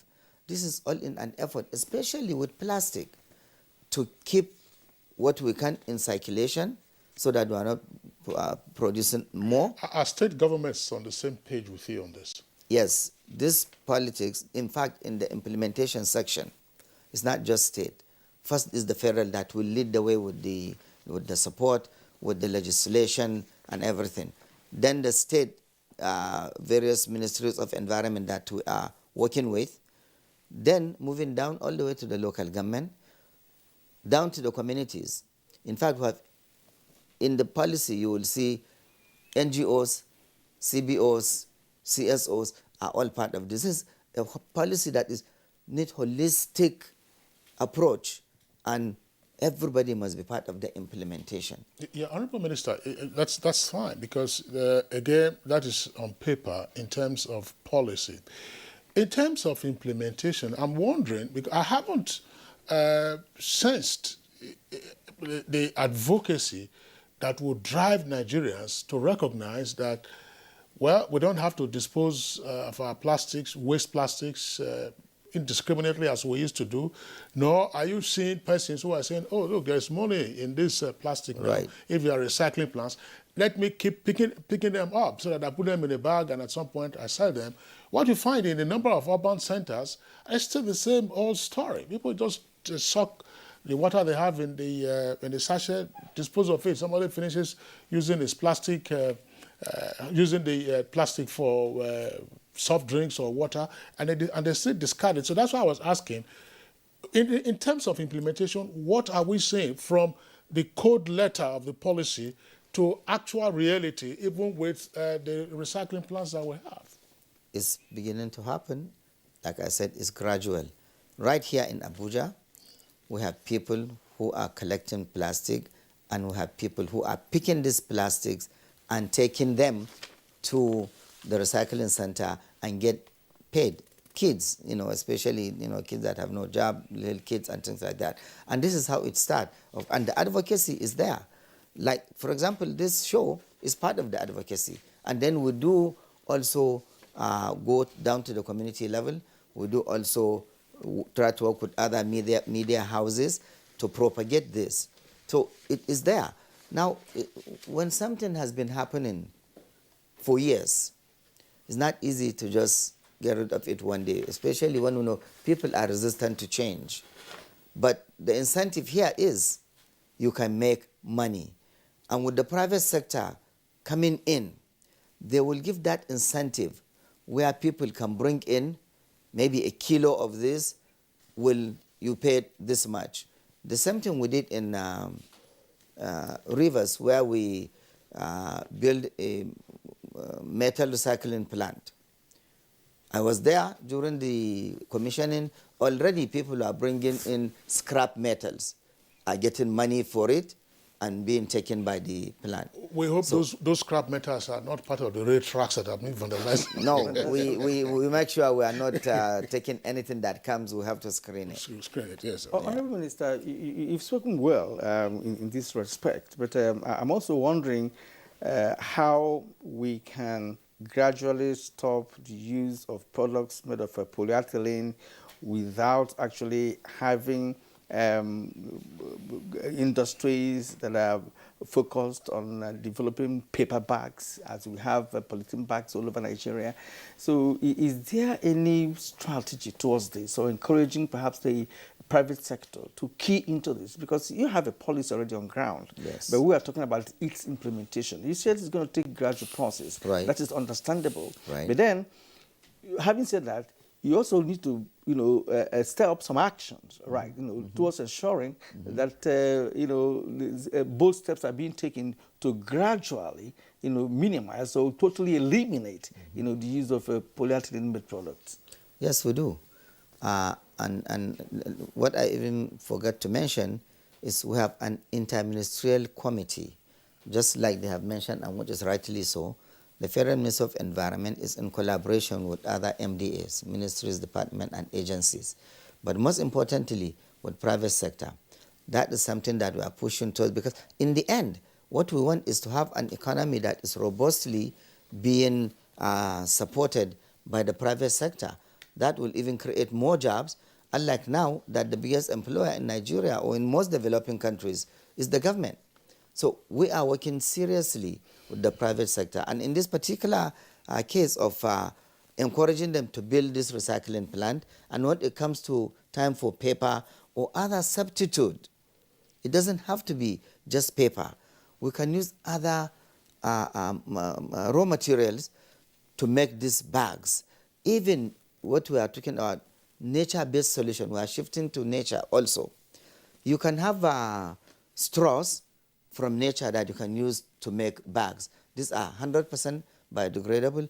This can be cultivated and harvested and cultivated, just like in developed countries. There are people who their business is just production of hay, year after year after year. So these are all areas that we are looking at. Really, we are not leaving any stone unturned in this case.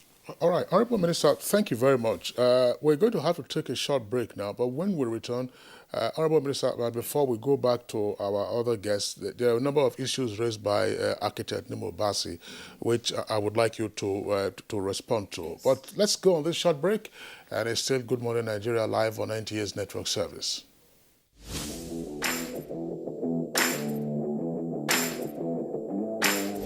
The much anticipated UEFA Euro 2021 is finally here. Can Portugal defend the title they won 4 years ago as they face world champions France, Europe giants Germany, Spain, Italy and England?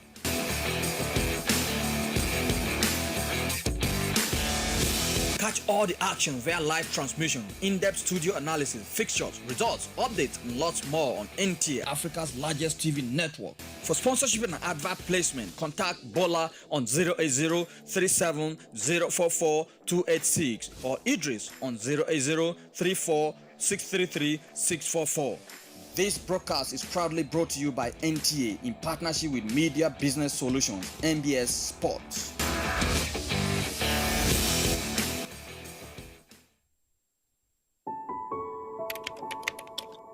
My name is Nancy Oyedia Orom. I'm AIT correspondent. I've been covering the Presidential Task Force on COVID-19 the last 1 year. I just took the jab, the Oxford AstraZeneca vaccine, and it was seamless. And I was opportune to take these vaccines with the SGF, the ministers. So I want to use this medium as a journalist for someone who has experienced COVID in the last 1 year. I want to implore media houses, broadcast industries. Let's join hands together to propagate the good information out there for people to believe in these vaccines. That's the only way we can have health immunity and also achieve the projection and target of Nigeria come 2022. Well, I must implore all Nigerians to go out there, register on the Primary Healthcare Development Agency website. These vaccines are free for all Nigerians. Go to the website, register. It is free for you and I.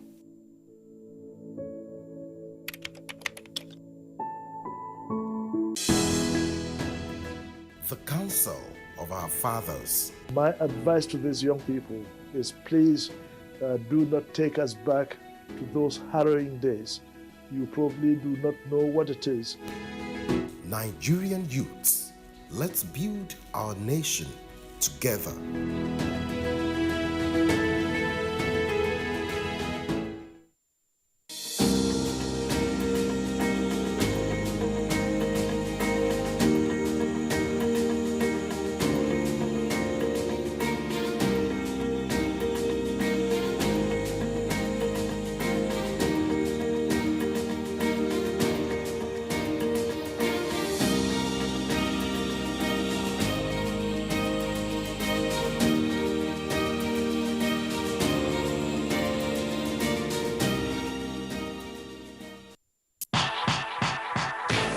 It's the dawn of a new era on NTA's flagship program, The Sports Parliament, revitalized with lots of varieties, including feedback responses from viewers. Sports Parliament, the weekly sports show that exposes all the intrigues in the Nigerian sports sector and projects an agenda on the way forward for Nigerian sports. On NTA every Thursday at 10:30 p.m., running for 1 whole hour, discussing sports. The parliamentarians are more committed than ever to enlighten the viewers as the Sports Parliament takes it to a whole new level on the floor of the House. Keep a date with the Sports Parliament as motions are moved every Thursday on the floor of the House. Mr. Speaker, with his gavel to harmonize sports resolutions. The House have it.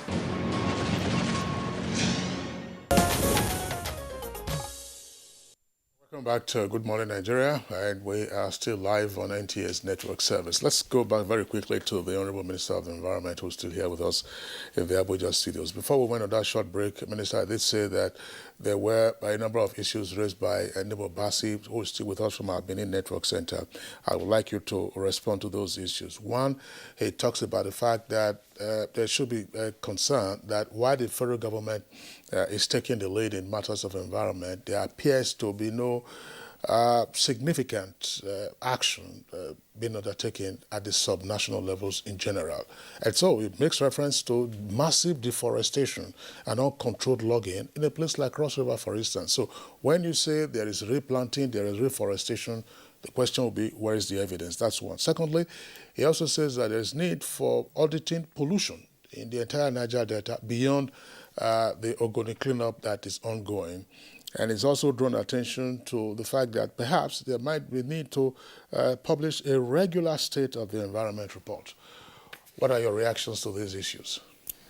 Well, the issue of deforestation, yes, is a problem that we are facing, but we are dealing with it.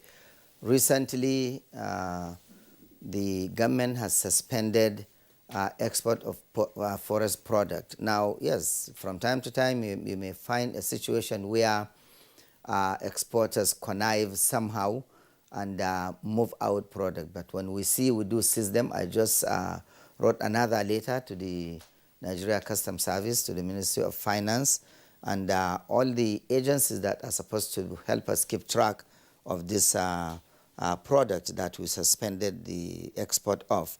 We are doing that. We have banned entirely the production and export of charcoal in the country because it's so devastating to the environment. We have land use law, which gives the state more power on the land, and sometimes we have that issue when it comes to deforestation by the government, not individuals or corporations.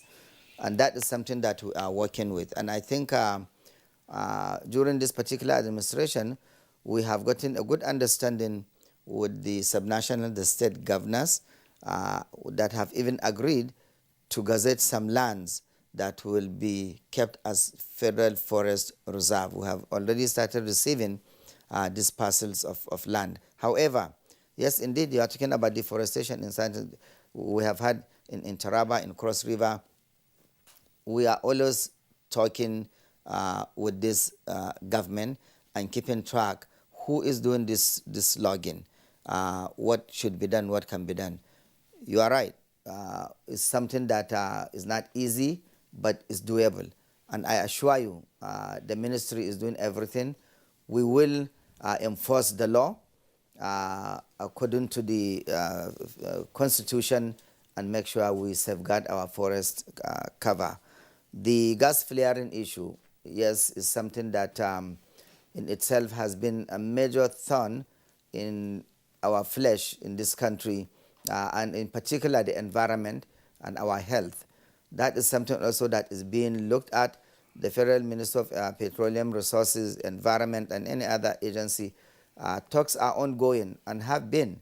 And I can assure you that it's being taken seriously, and we will be seeing some action, because this is going to be a win-win situation if we stop this flaring. Not only will stop the pollution, but also we'll be able to use that methane that is being flared in some ways to even produce electricity or heating or something like that. So it's going to be a win-win situation, but it's not just one ministry that is going to be doing that. And it's going to take a little bit of time. We also need investors who will invest in the gas that will be stopped from being flared. So, and pollution inventory. We have our Pollution Control and Environmental Health Department, which is keeping track of all this. And we do have segmented, since we have the policy on the ground, we have hazardous waste, conventional waste, solid, liquid waste, all of that is all embedded in that policy. And we have our enforcement agency that is working with the agency, going to industries or anywhere that need to be inspected and investigated and carry out the needed corrections. And finally, also Desmond spoke about the environment, what it used to be, what it is now, the planet and all that. Well, you know, I often say the environment by itself, without us, is even a better manager of itself. And that's why today we are coming back to nature-based solution. Before the advent of man, there has been flood, fires, volcanic eruption, and everything. And then after years, the environment will now fix, regenerate, and all that. So we came, genius as we are, we had done some stuff that we are not even being able to fix, as the environment was fixing itself. Take, for example, the ozone layer. We introduced these chemicals that did not even exist in nature, hydrochlorofluorocarbons that are eating up the ozone layer. So we now, I guess, have woken from our slumber that the environment can only take so much. We can't dish everything to the environment, or doubt it will be dishing to us. So I think it's something that we have understood. That's why now climate change issue is everybody's concern, all countries across the world. You also talked about life support. Yes, I can say, call us Minister of Life Support System. The trees that we are talking about, forest, is part of the structural support system of the planet. Additional ones are mountains, rivers. These are what are keeping the planet together. You remove all this, the planet will fall apart. So it's very important that we make sure we maintain this support system, and the ministry is doing everything possible to do that. Report of Minister of Environment, we do have reports, but this is something that maybe we'll look at how all the agencies, because we have agencies and they do produce report. Even our projects like High Prep has monthly and quarterly report, but we'll look at a state of the environment report that will talk about the whole environment by itself. Okay. So just quickly, and finally, sorry, with the plastic, he also mentioned, I am the co-chair of the Africa, what do you call it, Circular Economy Alliance, and that includes plastic. So we are very visible in all these things. Go ahead. All right. Pilots will tell you that when they're flying across Nigeria in the middle of the night, there's only one sign that they see that will tell them that they're in Nigeria. That's the gas flaring. Yeah. All right. And again, as rightly pointed out, it is said in some quarters that the environment does not need us, that we need the environment. Absolutely. Just as you said. So let's get back to Nimo Bassi, Director, Head of Mother Earth Foundation. So actions and inactions of human beings actually have serious impact on the environment. In most cases, we have biodiversity loss, pollution, deforestation, road accidents, and what have you, as a result of human behavior towards the environment. So how would you assess human behavior towards the environment? Take Nigeria, for instance. We just talked about, the Minister has just talked about the ozone layer depletion and what have you. How can we be more friendly to the environment, or at least to assist the Ministry of Environment in the work it's doing? Thank you very much. I think the first thing we need to do is for all of us to recognize the fact that, as you said, that the planet does not necessarily need human beings, but human beings cannot live anywhere else, as far as we know, outside of this planet. So we have an in-depth interest to ensure that we protect the environment that gives us the space to live in and to thrive in. Now, one of the challenges human beings have is that we think that we know more than nature. Sometimes we think we can improve nature, that we can make nature more efficient than she is. But I think also the good thing is that many nations are beginning to understand the fact that Mother Earth, or nature herself, has a right to exist, a right to maintain her cycle, natural cycles, and that human beings have obligation not to disrupt any of these cycles of Mother Earth. A country like Ecuador in Latin America, Bolivia in Latin America, they have the rights of nature in their constitutions. Recently, Uganda adopted the right of nature also in the governance structure. This is something that we need to consider in Nigeria so that we understand that when we carry out negative actions, we are actually offending the very basis of our existence. There's an ongoing campaign to make ecocide a crime and a law, which means massive, irreversible destruction of the ecosystem in the same range as genocide, as war, crimes against humanity and war crimes, recognized in the Rome Statutes and which are actionable at the International Criminal Court. So that those who carry out this kind of massive destruction, like oil spills, gas flares, can be brought before the International Criminal Court to account for their actions and their misbehaviors. This would be an incentive for everybody to be careful, whether you are a director of a corporation or you are a government official giving instruction for certain action to be taken.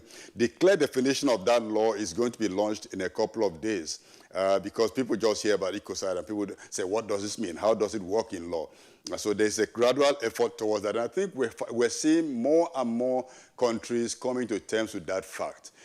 Having said that, I want to mention that one of the things that the Ministry of Environment has done, to me, one of the significant actions in the past 6 years was the very, very clear and effective work that was done to ensure that the proposed superhighway by the Cross River State government that was to start from Esigi, one of a small stream near the Bakassi coast, in the coast Pabuyo area, would have gone to cut across and take 25% of the area landmass of that state, because the highway was proposed to have a right of way 10 kilometers on either side, which was totally incredible.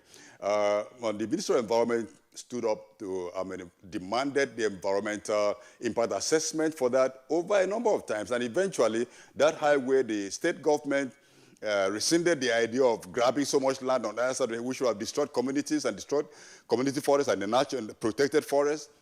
And now this ministry ensured that that highway was realigned away from the forest, away from protected area. That to me was a very significant victory, standing with the communities, defending biodiversity, and showing the way we should use the environmental impact assessment law, not just as a perfunctory document for plan approval, but as something that is enforceable in the interest of the planet, interest of the people and the communities. One other area I would like to quickly mention that we tend to think we know too much is in the area of the way we wrote biodiversity in terms of genetic engineering. The biosafety law was signed in 2015 in the dying days of President Jonathan's government and then implemented by the present administration. Since that law came into effect, a number of genetically modified organisms and crops have been endorsed, approved, allowed to be experimented on, and from what we've heard, genetically engineered beans would soon be, seeds will be released, if not already released to farmers to cultivate genetically engineered beans. Some of us have spent a lot of time campaigning on these issues, not because we're against science, but because we realize that if you allow certain things to be done, you are exposing your biodiversity to serious erosion, and our people would never be warned about what they are eating. They wouldn't know what they're eating. You cannot label akara as GMO akara. You cannot label moi moi. There are many things. You cannot label bole or even the corn that is roasted by the wayside, so that people would not have a choice. And we have concerns, and we made a lot of recommendations for the strengthening and the closing of loopholes in that act. But recently, about a year ago, we had an addition to that law, which allows for extreme or extinction genetic engineering, something like gene editing, which doesn't mean you take genetic material from one species to another, but you can now edit within that species. And you can engineer the species to go into extinction within a few generations because you determine the traits, what would be the result of reproductive activities within that species. And that could be used, of course, conservationists have said we can use it to wipe out rats, wipe out some snakes, or wipe out certain species, but every species is interconnected. You wipe out one, you are promoting another one, and one could be worse than the other. And now we have the pandemic. Now, there's been a lot of arguments. Some of us said we need to have a clear statement whether this pandemic came from the laboratory or whether it came from natural transfer of genetic virus from animals into human beings. And the answer we've been getting until recently was that, well, there's no trace to show that it was engineered in the laboratory. But of course, there are possibilities of engineering species without leaving the markers or the traits. That is also known. But we just continue with it. But right now, questions are being raised again that we need to have a definitive explanation, investigation to show whether it fell out from a lab by accident or whatever. But to me, what's important about this is the precaution, because the environment is best managed under the precautionary principle. If anything, if you have doubt, you don't have enough proof to show that it's safe, the principle says halt, don't go further. We don't need to rush into things that could expose us to harm. And this is why we are deeply worried about so many things going on in terms of the new seed law, plant variety protection law that was just signed by the president a couple of weeks ago or days ago. Now, one may say that this is not environmental, this is agriculture, but as we've also agreed, they're all interconnected. You introduce a seed or you criminalize local seeds that farmers have produced, have maintained over the years. This could raise issues. One thing I want to plead for about those who are in authorities, and I know the minister and the Minister of State are listening quite a lot, is that voices outside of government should also be paid attention to. Some people in position of authority believe that whatever they say is law, you can't do anything about it. In fact, they call you unpatriotic when you raise concerns. But actually, we should be partners in progress because we are living in the same environment, we are protecting the same environment, and we are concerned about the lives of our people. When things are applauded, we applaud it. For example, the move by the Ministry of Environment to see to the restoration of mangroves, this must be applauded, and communities must team up and do that because the mangrove in the Niger Delta are very important for fisheries in the entire Gulf of Guinea. In fact, on the entire coastline of Africa, from Senegal to Namibia to South Africa, very important. And fishes have ways of moving, migrating, and what they expect to see. When they come to Niger Delta and find the mangroves are gone, everywhere is polluted, they get disoriented and they die off. This has negative impact on both our local economy and also the entire aquatic ecosystem. Well, Architect Nimo Bassey, thank you very much. I mean, you've raised an encyclopedia of fresh issues. I recall also that some years ago we had you here in the Abuja studios discussing GMOs. And now it looks like the coast is enlarging, not just with what is available, but also the seeds and seedlings. I heard also recently, Kirian. The GMO, as you mentioned. Yeah, the GMO. We are not going to have enough time. And we'll come back to the Honorable Minister to respond very briefly to that. But it's a subject that we'll have to take on again. I read recently, Kirian, that there were concerns that there are also now GMO tilapia fish. I don't know how that works out, you know, that you have all kinds of quote-unquote, plastic fish and so on and so forth. It's a major subject matter. Nimo Bassey would like to thank you for raising those issues.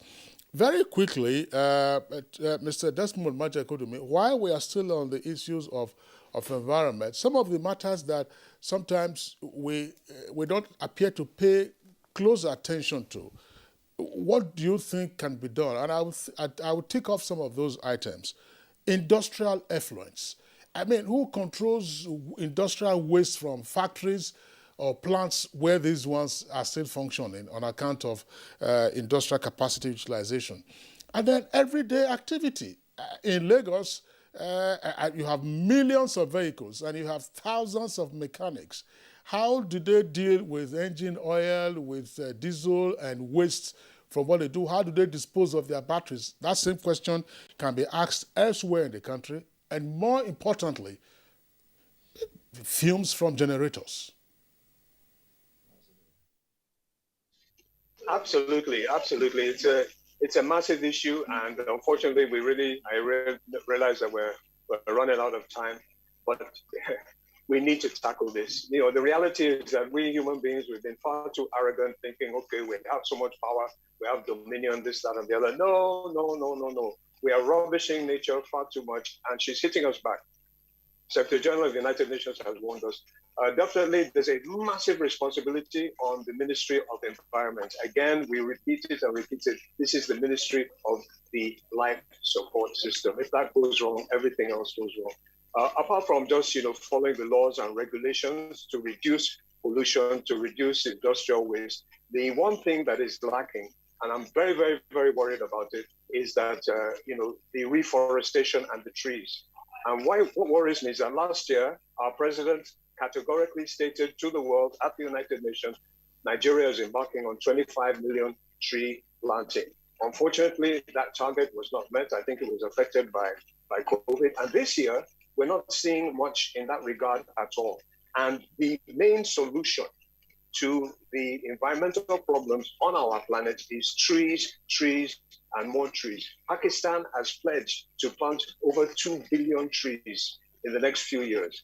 We need to revisit this very, very quickly. And please, let's also put our eye on the ecology fund. We'd like to see it far more practically exploited. Lagos coast, for instance, is having massive sea erosion, and we're not seeing any deployment of the ecology fund to that. It's our hearts and our minds. We really, really need to concentrate on that. And it's also serving our God. You know, we praise our God, we worship our God. He has put us in charge of his creation. He has said his creation is very good. If we really love our God, then we will care for his creation. And it's our children's life support system. All right. Thank you, Mr. Major Kodumi. Thank you indeed for that advice to the nation. Let's turn to the minister. Minister, in 30 seconds, your final thoughts on this matter. Okay. All right. Quickly, for Cross River, we are even doing more. Apart from changing the direction, we have totally reduced that buffer zone. They are talking about even less than 10% of what they requested from the beginning. GMO, very serious. Our biodiversity and biosafety agency is on top of things, really is world class, and again, one of the main ones in Africa. So again, there will be time to talk about that. We are working with NGOs and CSOs, all kinds of collaboration. Mangrove, we are just starting now. We intend to do all of the south, and wherever there are mangroves, because they are special trees. So the federal ministry is getting robust support from Mr. President, really, with special intervention from Ecological Fund and from Natural Resources Fund to be able to carry out our jobs. All right, Honourable Minister. At this point, we'd like to thank you for your time and, of course, sharing your thoughts with us this morning on Good Morning Nigeria. Honourable Minister of Environment, Mohammed Mahmoud Abubakar, thank you indeed for being here this morning. Thank you. You are very welcome. Architect Nemo Bassi, Director, Head of Mother Earth Foundation, we appreciate your contribution this morning to Good Morning Nigeria. And we also like to thank Desmond Major Kodumi, founder, Lekki Urban Forest, who reached us via Zoom from Lagos. Thank you indeed for being part of our show this morning.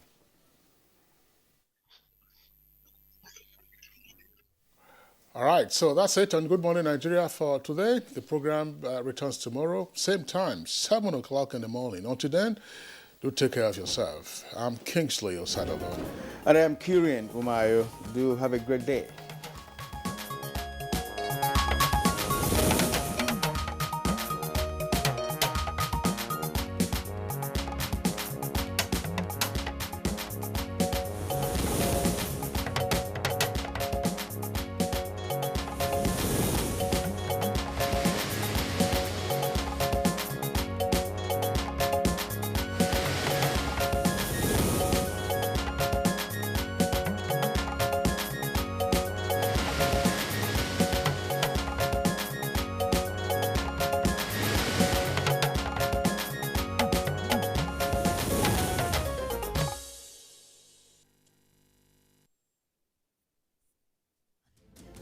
Hours a day. NTA International is with you. In your living room, office, and everywhere, anywhere. We provide a company you desire in terms of balanced and up-to-date news, programs, and the best of entertainment.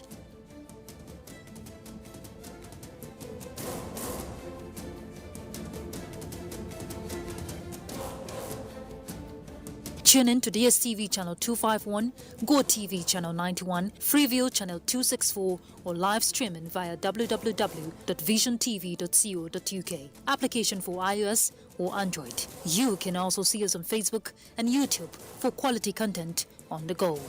NTA International, Africa's window to the world.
This is the network service of the NTA.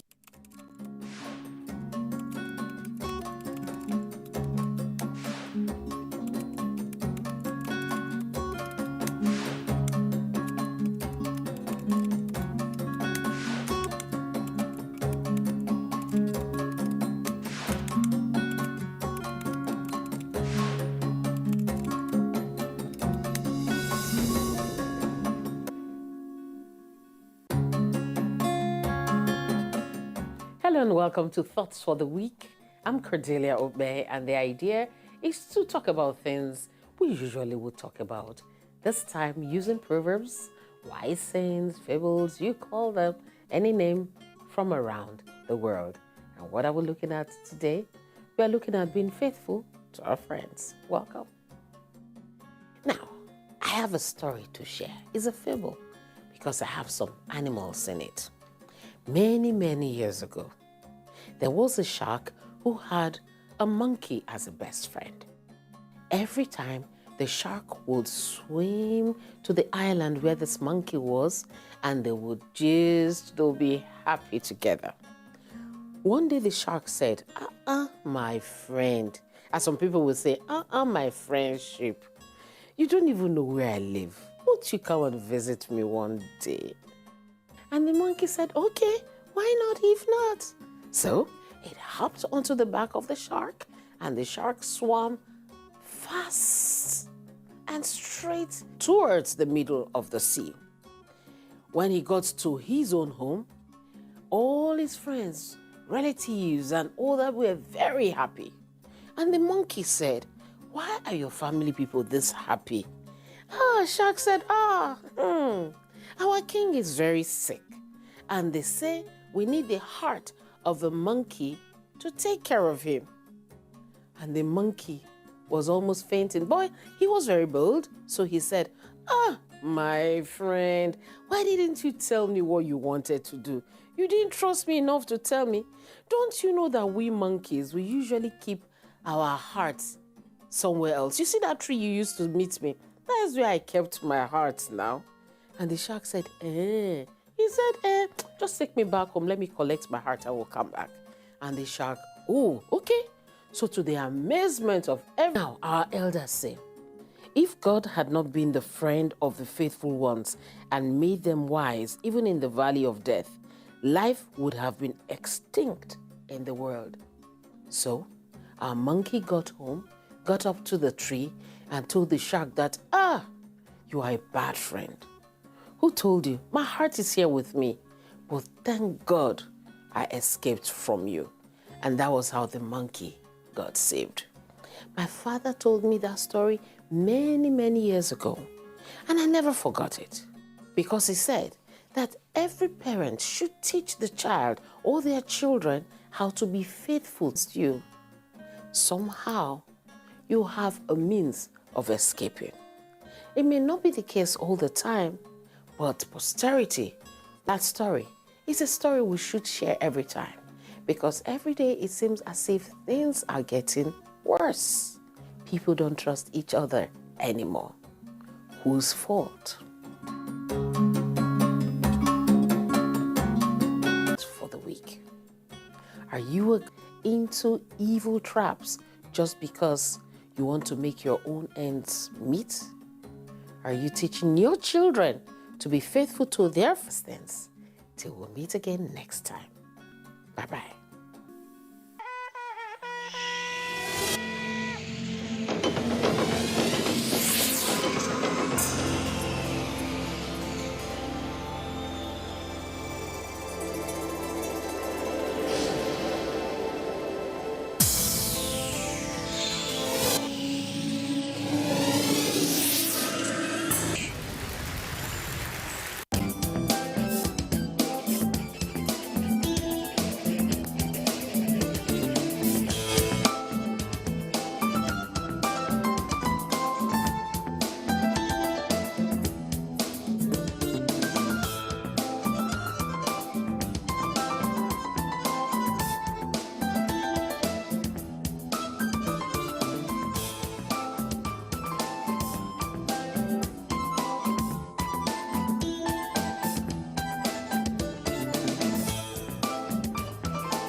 The gift of life is one miracle for me that we all are receiving on daily basis. We'll still receive it till our ripe old age. Now, when we have received this gift, how grateful are we to the giver? That's the Almighty. It remains a question I don't know if we all show gratitude enough for. As we roll by each day, a lot of things happen. Nigerians say we wake up every day and hear one news or the other. One of such things that happens on daily basis is crime, corruption, when it comes to financial corruption. Last week we started a conversation around this topic, and that's the crime and the urge to get quick rich and the rituals attached to it. A lot of things are happening. Some people have been indicted, the banks inclusive, and we're asking a lot of questions. Well, when I say we, it is a conversation, and conversation does not happen, when I am talking alone, unless I'm soliloquizing, and I haven't gotten to that level yet. So I have people seated with me here. Let's start from the gentleman. Your name? Good morning. Good to be here again. I'm Ujile Abanatanya. I'm a legal practitioner, a human rights activist, and social commentator. And I see you rocking your Idoma. Yeah, proud to be one. Okay. How is that greeting again? The greeting Idoma. Mwachi. Mwachi. Okay, Mwachi means child of God. Good morning. Oh, okay, sorry. Good morning. Thank you. My name is Prada Izoduma. I am a lawyer, barrister as well, the principal partner of Principal Legal Consult. Okay, so we're having Prada join us for the first time, and I know she's all boiling hot because of what we're discussing. She was to be here with us last week, but she couldn't make it. So all those pent-up feelings and anger and advice, we're going to get them all today. But before we get started, my name is Elizabeth, by the way. Let's take a look at this little video put together for us, and then when we come back, we start the show properly. There is an increase in the amount of fraudulent activities going on in the country right now. I want to share with you all the story of a young girl, Mercy, who was a victim of one of these activities. Let's find out.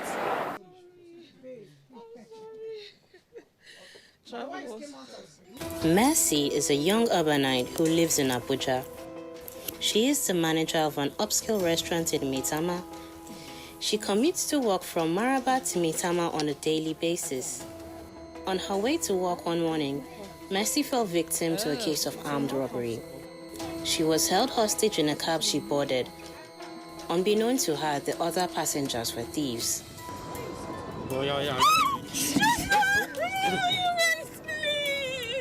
Collect the phone. Where's the ATM card? Bring your ATM card. Bring it. Where's the ATM card? Bring your ATM card. You think I'm playing with you? Yeah. Boy, collect this thing. They draw with this guy now. Collect this thing, oh boy. What's the pin? Took out this knife. Took out. Please don't hurt me. The thieves promised as long as she gave them all the money she had on her person, which she did immediately. The crooks also confiscated her ATM card and withdrew all the money in her account with the POS machine. What if your ATM pin? 156. You should say correct. Yes. What if your ATM pin? 156. Yeah. You guys can try it. If they put on for POS, you don't work. No, don't pay. Run this thing. Bring her. Give me this pin. What do you call him again? 156. 156. Okay, boy, you correct.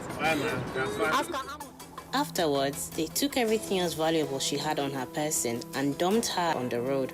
I'm not saying I don't say something. No, I don't say I should. This baby grand. Back and come on. Move on. You don't move on. Trying to sort herself out thereafter, Mercy went to her bank to rectify her financial situation. Unfortunately, she was met with even more troubling news. The bank had no solution to her problem. Mercy is not alone in this. It is a daily tragedy, even as we speak. The questions now are these POS machines not registered? Can these fraudulent acts not be traced via the POS? Can these activities of fraudsters not be reported to the banks and the banks follow up? Let's meet with our guests in the studio and find out how they can provide solutions to our problems.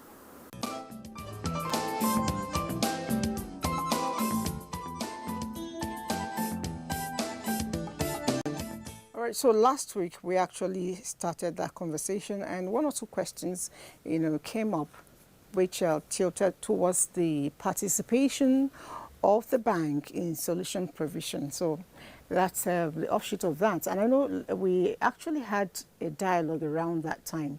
And I want to throw you back to, I think, Pretty. Okay, Lynette just joined us now. Lynette, were you stopped by fraudsters on the road? Traffic was horrible. Okay. Maybe the weather or something, but it was unusual today. And I was like, God, please, I need divine intervention. So, and it came. All right, that's good. Yeah. All right, so I would want to know, the POS, first of all, are they usually registered? Yes, of course. These are machines, and of course we know things with machines. They have serial numbers that are usually attached to them, both from the issuers, for instance, the bank, apart from the numbers that naturally come with these devices, the bank machines that they give out to prospective customers. So there is no way a transaction can take place on that machine that they can't go back to trace it. So there's certainly no way. There's no way. So what can we do? I mean, why are the banks not able to catch the culprits? Let me start with it. It's quite simple. Okay. For instance, if I take my debit card now to use with a POS, there isn't anything that indicates whether it's my card or not.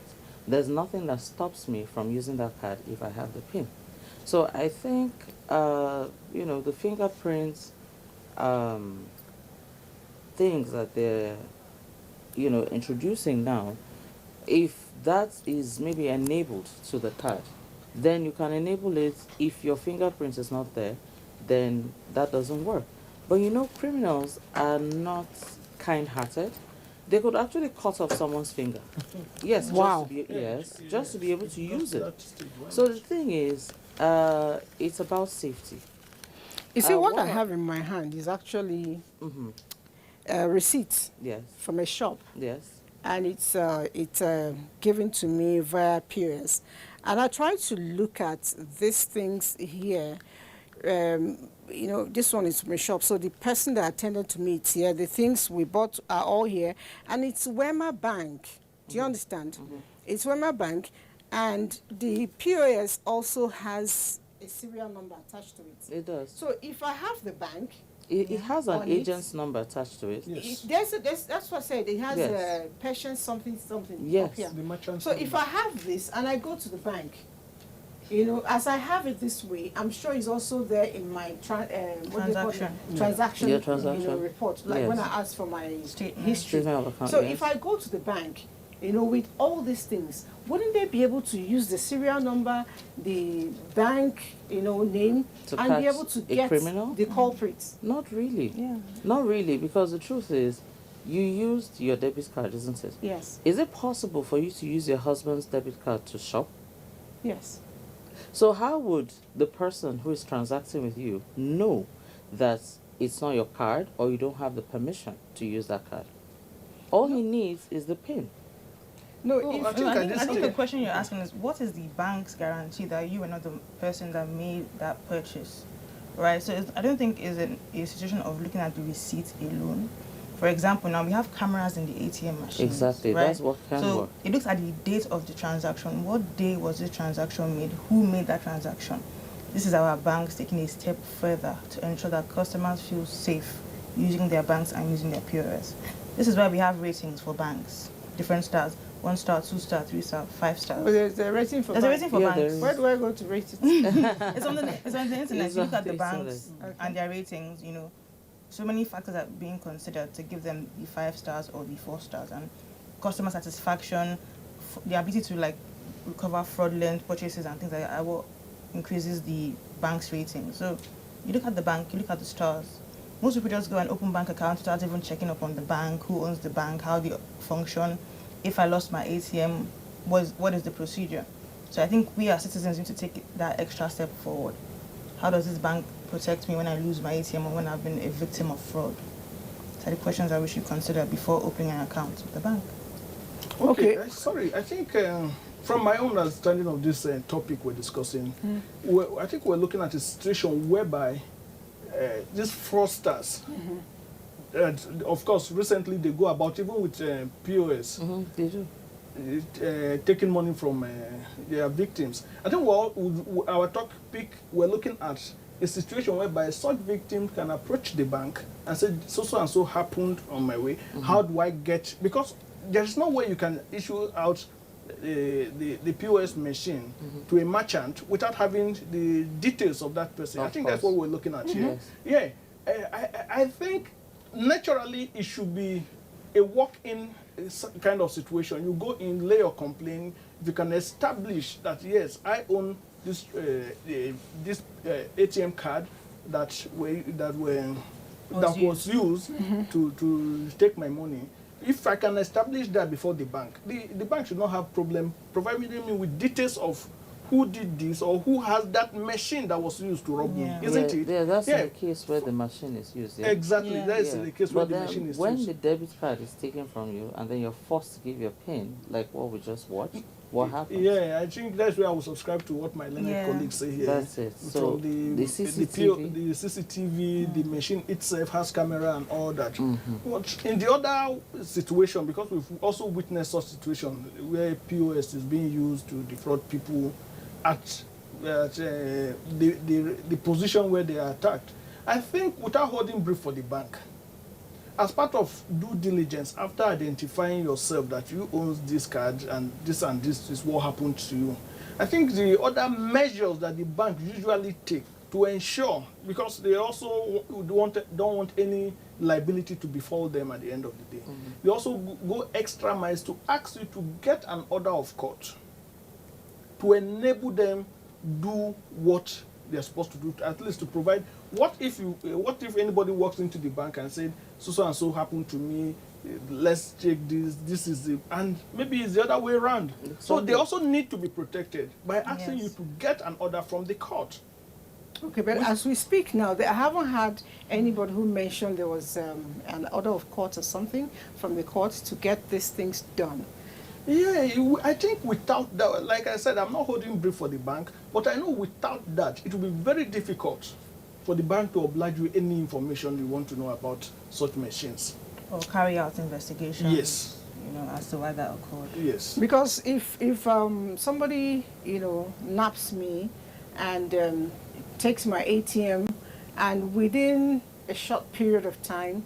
Usually these things happen at wee hours, maybe early nights or early morning. I don't think there's a shop that is really that functional. As mean I'm buying groceries. You won't tell me I'm buying groceries at 12 midnight or at 1 a.m., you know. So, and then I'm buying groceries from a shop and 100,000 goes, 200,000, you know, like that in sequence. So if I go to report, I think the bank should actually take that serious. If I present such a case, you know, give me my printouts. I take the printouts, I go to the police. I was robbed. This is what happened, and this is what the bank gave me. It's actually an ATM from so-and-so bank. They should be able to take it up and meet with the bank, and the bank should avail the information of the owner of that POS. Sometimes this POS may not even be owned. Like the one case I was told, is not owned. The person that used it to rob was not the real owner, just because he's privileged to go to his or gas account. Somebody that works for somebody. So he has this privilege. He has access. Yes. Yeah, so he was So when steal the the guy money was not and in move town, it. he took the POS and they did the robbery. And he went to the bank and collected the money. Yes. Eventually, when they were caught, the man was the one arrested. That's it. You know? So he had to now trust within his boys who took what. You know, and that game was rectified. And that's because somebody pressured and ensured that he went to the bank and got these things done. But moving back a little bit, I know fraud that happened, especially with the means of getting rich quick, is not just when people rob with the POS. There are other forms that these things happen. Yep. What are the ways we expose ourselves unnecessarily? Heather? I think, look at, for example, this trend towards cryptocurrency, you know, towards get-rich-quick schemes, investments, Bitcoin, Ethereum.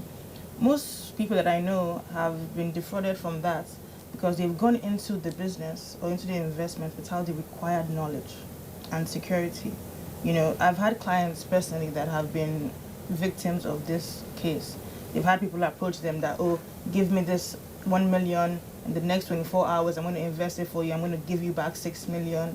I mean, look at the case of last month, the investment banker or the investment boy, I think he was young, about 21 years old, that promised his clients 60% ROI. That is impossible. I mean, I'm not a financial expert, but I know that there's no investment that would ever promise you a 60% ROI. So most people go into these investments without the required knowledge, you know. So if you want to go into any investment, if you want to even do any investment, you should be willing to invest what you can afford to lose, because investments are not certain. Nothing is certain when it comes to finances and all of that. So that someone will promise you a 60% ROI and you apply that scheme means that you don't have the knowledge of the investment, but there's no investment that promises you that amount of ROI. But people go in for these things because they're looking for get-rich-quick scheme, you know, or whatever it is. So it's greed, and at the same time, it's the situation of the country. It's also ignorance. You know, most people want to make money because things are hard. You know, we cannot just look at this why people are doing these things without looking at the cause of the problem. Exactly. You know, most people are doing this and trying to get rich quick because they don't feel safe. They don't feel that their finances are safe. You know, so they don't feel like they're protected. If I am a mass on the road and I have 100 naira, and somebody comes to me that, oh, give me 100 naira today and I'll make it 1K for you tomorrow, I'm more willing to do that because I don't know if walking down the road with my 100 naira, if, for example, SARS will stop me and take that money from me and that's the end. So we look at the cause of the problem. Why are people being lured into these schemes? It's because of the situation of the country, right? People are not safe. The insecurity is a lot. They're not financially secured, so to speak. Yes. But sometimes you're actually right in what you just said, but sometimes I differ a little bit. You know, I still think that we have more money today than we had in the way days. Think about when Nigeria gained independence, how much was money? But it had value because we made use of what we had. You know, we were more contented. I think our values that changed is the core cause of our problem. Our values and wrong distribution of wealth. Yeah. Let me give you an example. In BRC, somewhere in Cross River State, a very funny thing is going on there. They have all kinds of precious stones, including diamonds. Really? In Yes. Controversy? Diamond? Yes. Give me the address. Now, you won't believe that people from Guinea are the ones in charge. Guinea? Yes. Is there a village called Guinea in No, Nigeria? we're talking about Guinea, a country. Oh, really? Yes. Guinea-Bissau? Yes. Wow. They are the ones who are in charge with their guns. How is that okay? And the villagers, they are mining this, not even developing the environment for the villagers. Nothing is happening for the owners of this product, so to speak. And then they have their guns to intimidate these people. And that's why I call it uneven distribution of wealth. Nigeria is rich in mineral deposits. I think one of the richest in the world, if not the richest. Why are we the way we are today? There's too much emphasis on oil. Oil isn't working anymore. We have sunlight. We have everything it takes to build a solar company. All the materials, they come from China, mine it, go back, produce, and then sell it to us. We have cocoa. They come, they buy it very cheaply, go back, make exquisite chocolates, send it back to us to buy. Why don't we have the manufacturing companies? We have too much in this country to even have poor people on the streets. Sincerely, wow, I'm not contesting for anything, but man, if I had the power, I know what I would do with this country. Because I've done my research, and in Nigeria should be able to just earn stipends for being in Nigeria. We have gold, we have diamond, we have everything. So what exactly is the problem? Uneven distribution of wealth. I think adding to what you just said, there's something that is constant in all these things. There is no way an outsider will come into this country and dominate our mineral resources without the Nigerian collaborators. I was still wondering about that. There is no way. Let me give you an instance. Just about a little over 3 weeks ago, I was opportune to be around somewhere in Duse Alaji. There is this, I think one of the biggest quarry we have in Nigeria. It's run by the Chinese. It's run by the Chinese. How come? How come? From okay, the mania job like the security are just given to Nigerians, the truck drivers, and the rest. But the managers, this money, the owners of the monies are the Chinese. How come? So there is absolutely no way things like this can go on without someone in government being part of it or giving them, as I speak, go there, you see not less than 15 to 20 soldiers guarding that place for the Chinese here in Abuja. So adding to what she said, there is serious inequality in distribution of wealth in this country. There is seriously, how do we who owns this country, the youth, how would they fit in? It gives them, without holding brief and without encouraging the illegal activities that youth are into. But at least if there was a government regulatory agency that ensures that things are evenly distributed across the strata, Nigeria would have been one of the most beautiful countries in the world. Probably we wouldn't have been here discussing this topic. Yeah, just to take off from what he's saying, I feel like it's very important. So we're lawyers, right? So our first point of contact should be the Constitution. We look at this Constitution, for example, in Chapter 2 of the Constitution, it talks about the government's rights, what government is supposed to do for Nigeria. Part of the things that he's saying, government is supposed to make equal opportunity for Nigerians. The sole aim of the government is to secure property and the well-being of Nigerians, to put Nigerians first as a Nigerian citizen. So we have all these rights in Chapter 2 that the government is supposed to do. Get rid of illiteracy, provide employment for citizens, but the government is lacking for those rights. They're lacking towards those rights. And why is that? If you look at the Constitution in Chapter 2, where we have these rights, you look at Chapter 1 again, where it says that the rights in Chapter 2, there is no consequence for the government failing to meet those rights. Yes. Those are what we call non-justiciable rights. So what is the point of telling someone that if, for example, in the layman terms, if I was to shoot him today or defraud him today, there will be no consequences for my action? That is what the Constitution allows by saying that these rights are non-justiciable.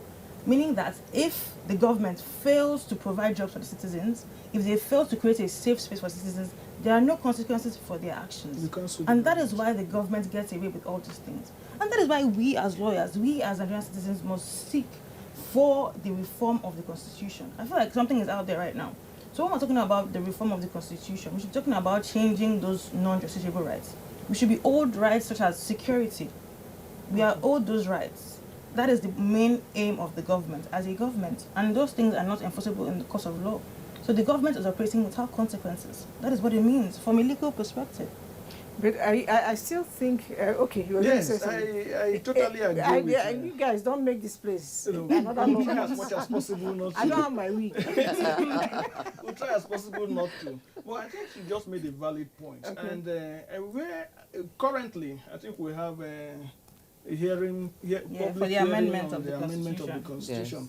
But on my own part as a legal practitioner, I want to align myself with a lot of other expert lawyers outside who are saying what we need is not the amendment of the Constitution. Let's give ourselves a new Constitution. The 1999 Constitution, as amended, was imposed on us by the military, the Abdul Salam regime.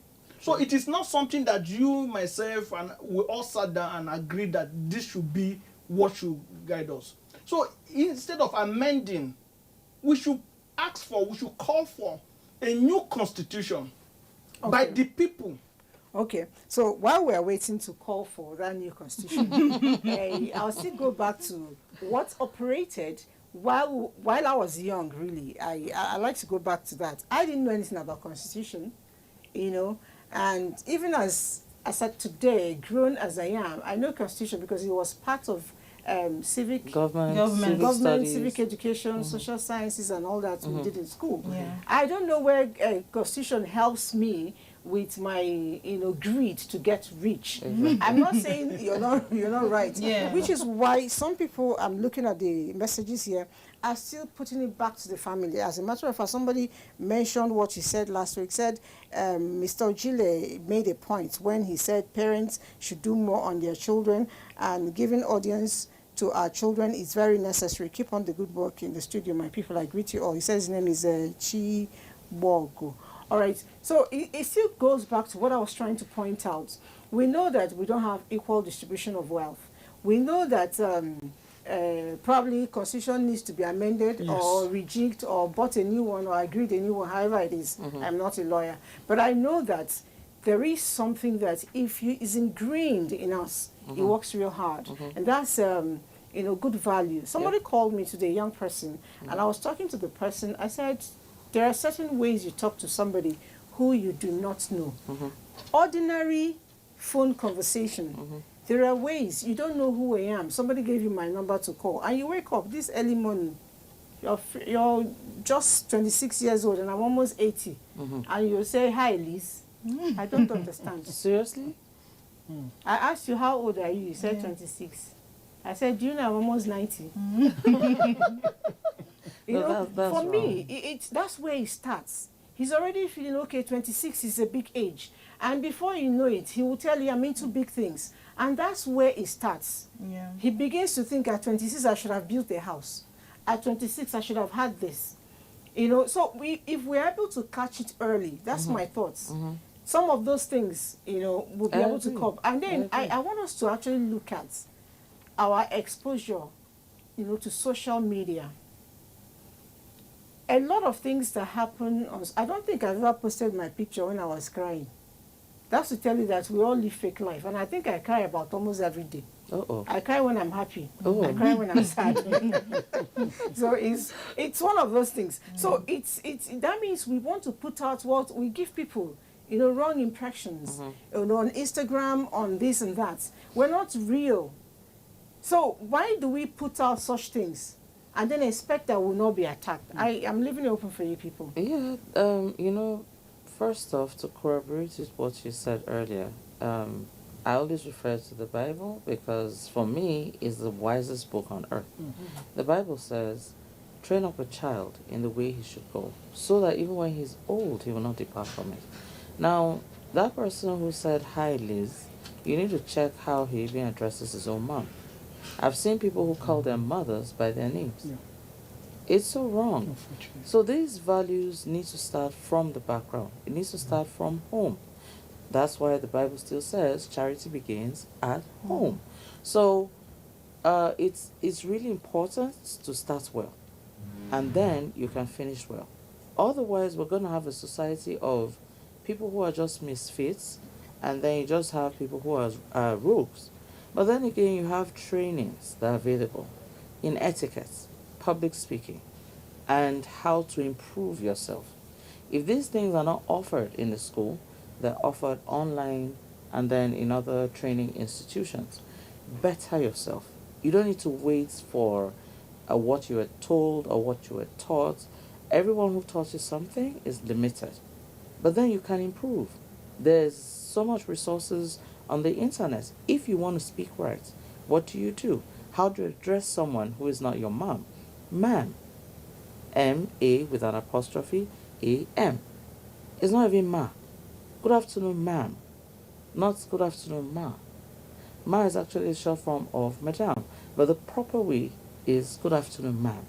You don't know who you're talking to, address that person as ma'am. Good afternoon, sir, even if the person is your age mate. It just tells well of you. So I think very much that we need to improve on ourselves. I heard this once, that if you want to hide something from a Nigerian, put it in a book. They won't find it, because Nigerians don't read. It's a poor attitude. Yeah, I've heard that. Questionable. She seemed not to be. Questionable. Apart from lawyers. No. Apart from lawyers. Yeah. I mean, people from the medical practitioners and, let's say, Very professionals. I'm talking about a regular person who just want to better whatever he's doing. People just go to school because I need a certificate. How many people can actually perform after school? How many people go out there to say, okay, I learned this, but I want to improve and add this? It's actually a handful. If we had more people doing researches, then a 26-year-old should know. You don't address someone as, hi, Liz. You're talking to the person, good morning, ma'am, whether you know the person's name or not. So that's the thing. We need to dig in and research and improve ourselves. It actually gives me, it gives me, room to respect you more. If I'm not on that friendly basis yet with you, and you pick up phone and, good morning, madam, it's, I tell myself, wow, this person is so, not the, okay, he's educated, not that the person went to school, they're two different things. You may just be that regular Joe on the street, it means but you're very, avail yourself of knowledge, and it begins to show in your relationship with people. Exactly. So, like, for instance, I would never call anyone before 8 a.m. unless I have your permission. If it's urgent, I send a text. But some people take offense when you tell them, why are you calling me 6 a.m.? What's the problem?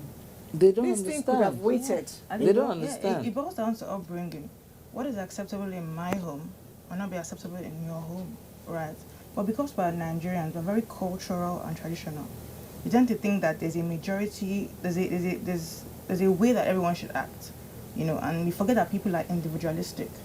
People have grown up in different countries, so they've taken some traits and some characteristics and brought it back to Nigeria, not understanding that these things are not acceptable here, because we're a very cultural people. Then we look at schools, for example, our institutions. Most of the schools in Nigeria don't teach etiquette. They don't teach anything that is away from the syllabus. The government, the literature, the computer science, they don't teach etiquette, how to interact with adults.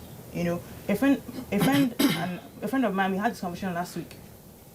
We got out of school and we know nothing about taxes, but we're expected to pay taxes. No one told us about tax, how to pay them, where to pay them, but we're expected to do these things. So I think schools need to broaden their curriculum, broaden their teachings, outside of the government, the natural subjects. We want to teach people how to interact when they leave this institution, when they go to the outside world, how to interact with adults, businessmen, their bosses, their colleagues. Most schools don't teach these things, and that is the problem. Yeah, I subscribe to what you just said, and I also want to see it, apart from that, the fact that schools don't teach them. you know, the kind of educational system we practice here is what government gives you as syllabus that you teaches. So I would leave the blame on the bulk of at the table of the government. Creators. Yes, if they have this in mind, I will share an experience. Just recently, I watched a documentary about the school system in Japan. You'll be amazed. In that documentary, they said Japanese are the most respected individuals in the world, most respected people in the world. How do they get to do that? From day one, go to their schools. They don't have nannies. They don't have the pupils themselves clean up their messes themselves. At that age, they inculcate this thing into them. They when they want to cross the road with the zebra crossing.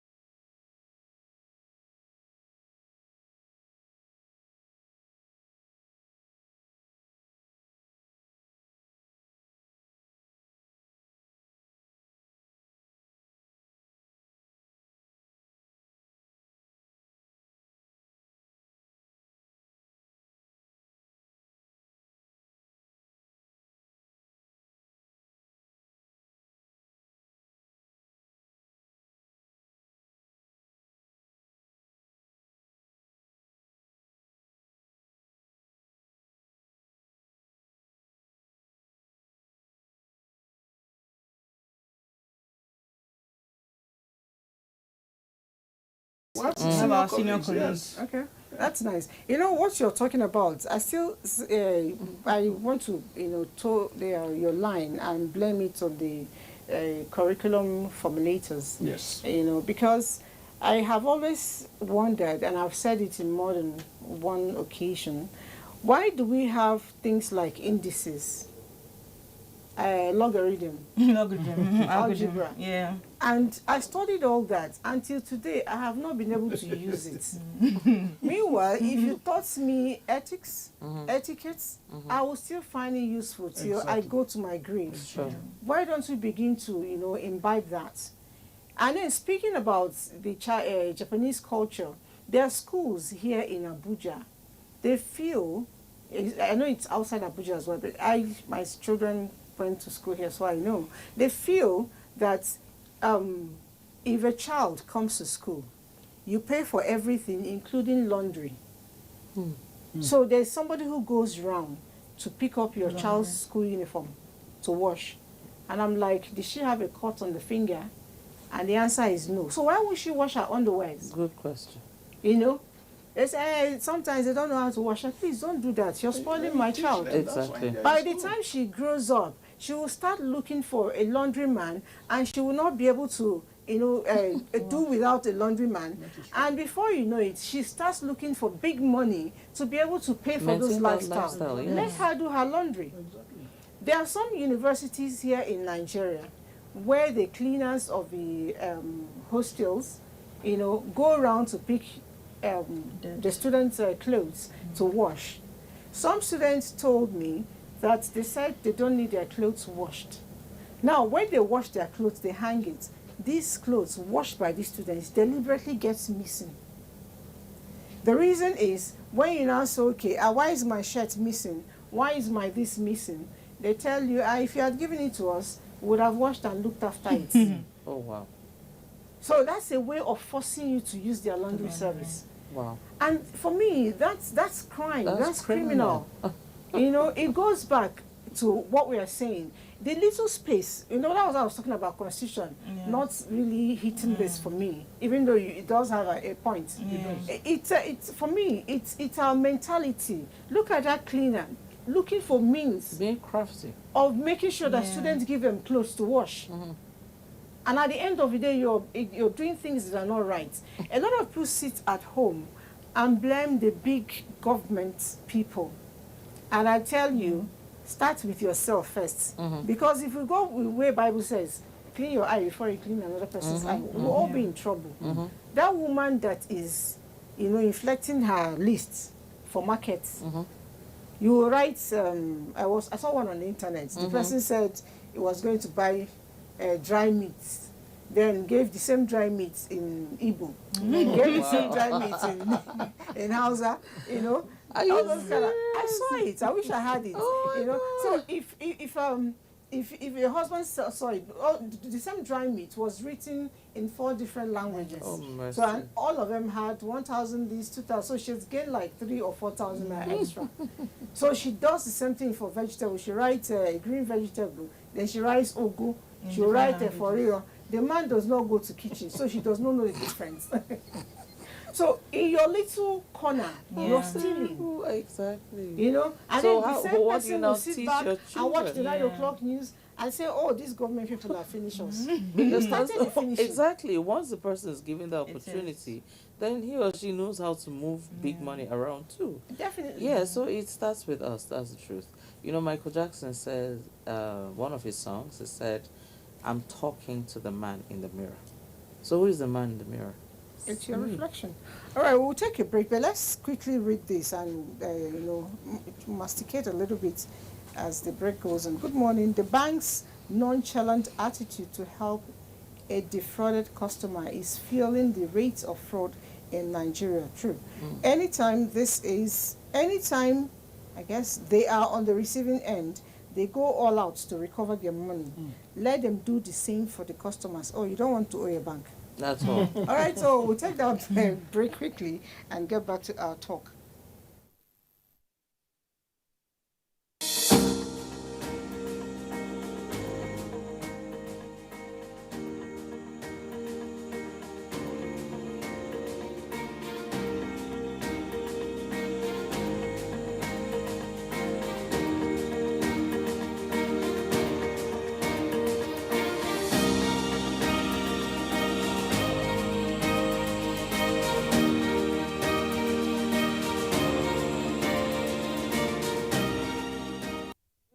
They need to stop. Sorry?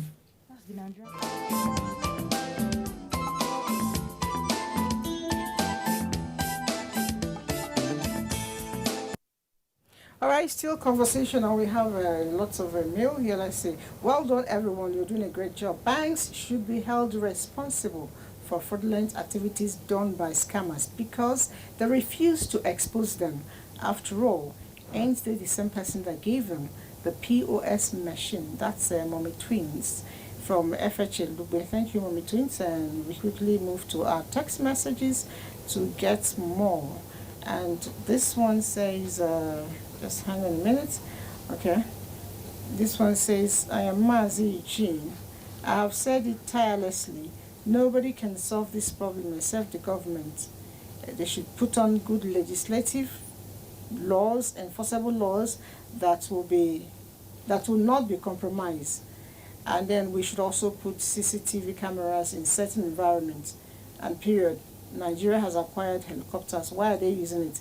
All right, so I read up some more, and Nigerians are not happy. So quickly get this. It says, please, can you give me more light to an internal domicile bank fraud, whereby the bank staff who have access to the ATM machine room, please do the ATM machine room have security gadgets, camera? Okay, do they have security camera, gadget, CCTV? When do the customer card, too much abbreviation, when the customer card is trapped there, they go to bring it out for the domicile customer. How can the secret number be protected from this bank staff? Oh, okay. I think the question is, the ATM machines, your card get trapped. Sometimes they actually get the card for you, you know, so that the person there might be defrauding. I don't know if we have any such experience. Maybe you should be able to write your message better. Say the POS issue is very serious matter. The transfer went to someone's account. Yes, it's true.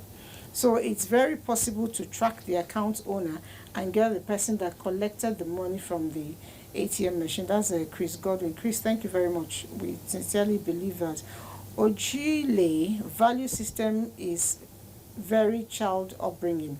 But how do the leadership of every structure of government keep to the tenets of distribution of public wealth, especially that of employment and others, is directly at you. Say it's Ojile. Yeah. Okay. You want to answer it now? I should go ahead and read more? Let's finish the messages. Okay, so we can't finish it till there are plenty. So I'll just take some and we continue. Another one I directed to you, Mr. Ojile is talking sense. Let Nigerians have a brand new constitution, not that of dictators. That's from Paul New Nyanya. All right. You see, you guys have taken my program, these lawyers. I'm not talking constitution, so I won't respond to that. Good morning to you all. This issue of query being controlled by Chinese company is worrisome. There is one close to Idu railway station.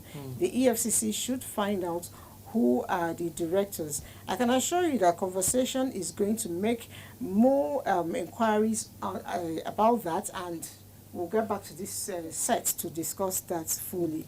Hello, my name is Onyinye Chuku. I am from Adamawa State. My money was stolen. I am only withdrawing my money in one POS. Do I have the right to arrest the owner of that POS? Okay.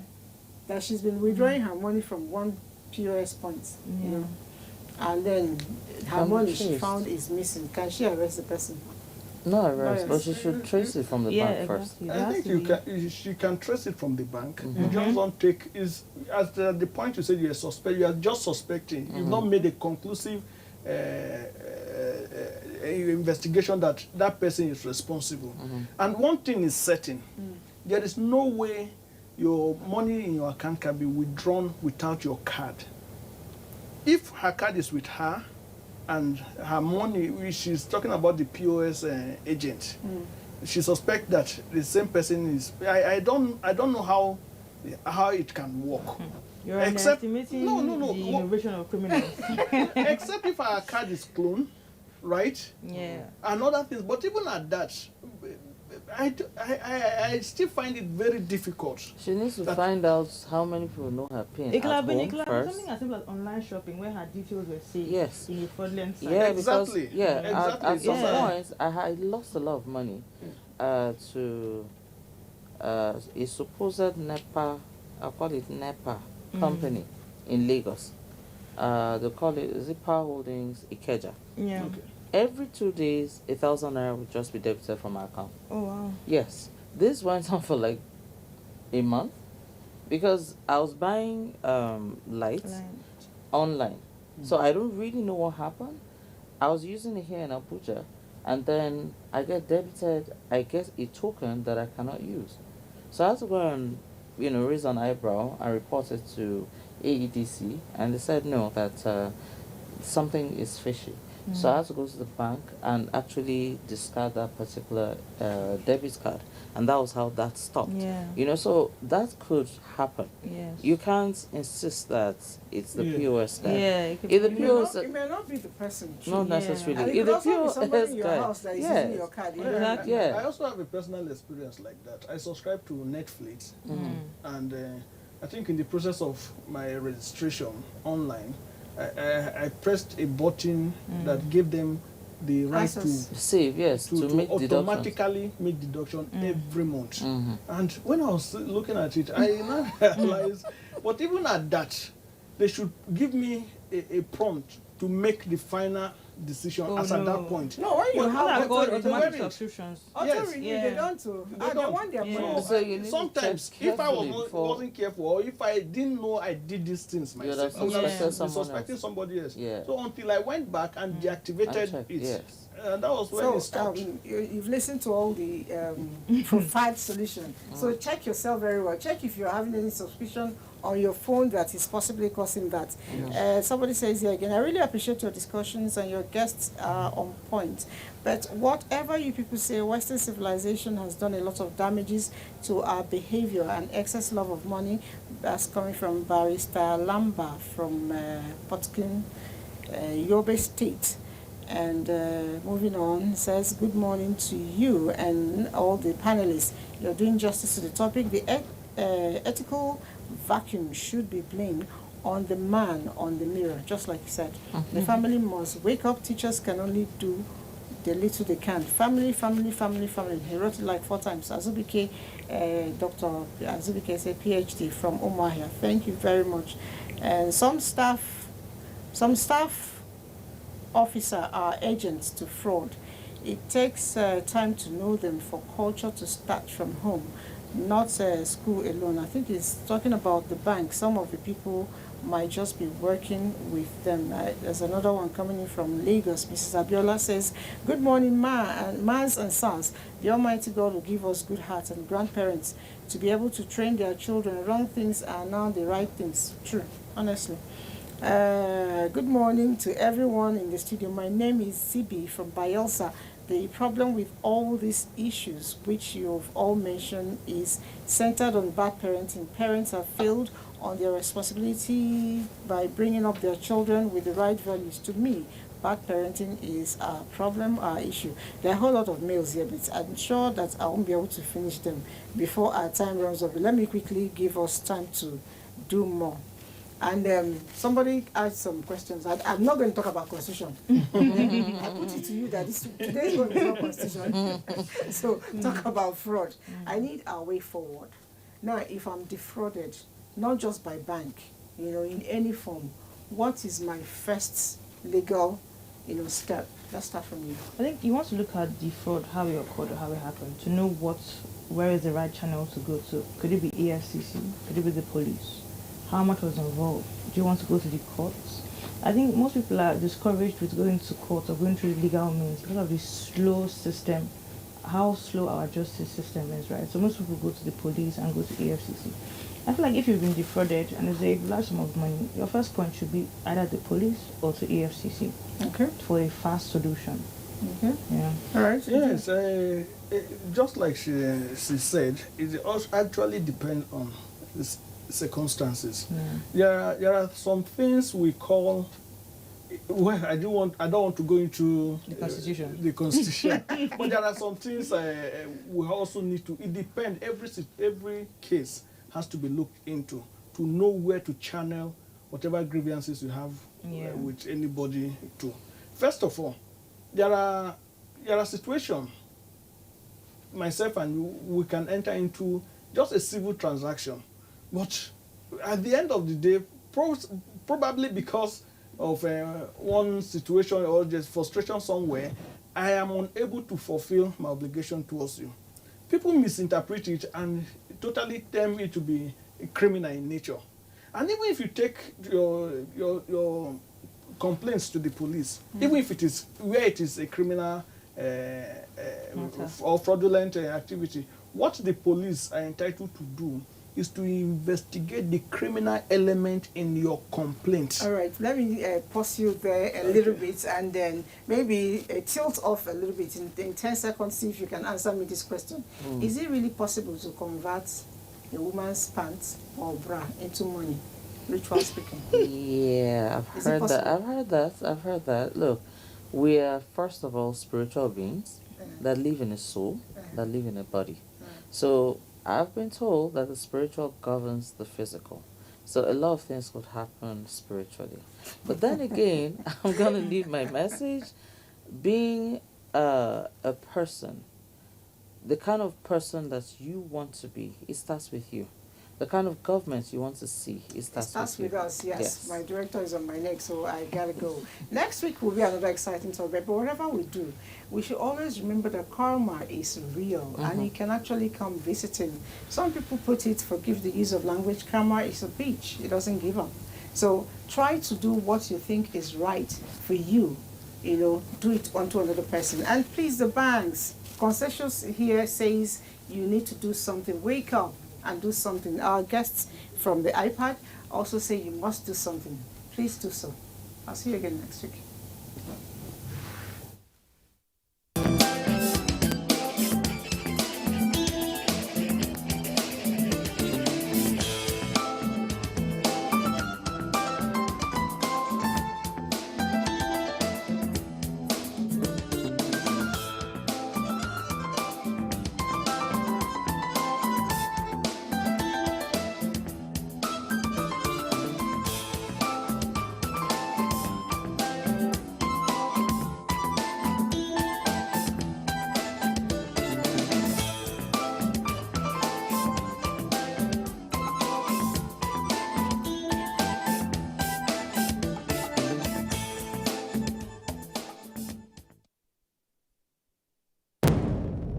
Information is power.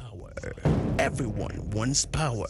So feel powerful with the NTA News mobile app, the one-stop information center. Real news at your fingertip. Be the first to report by uploading first-hand information on the You Report link.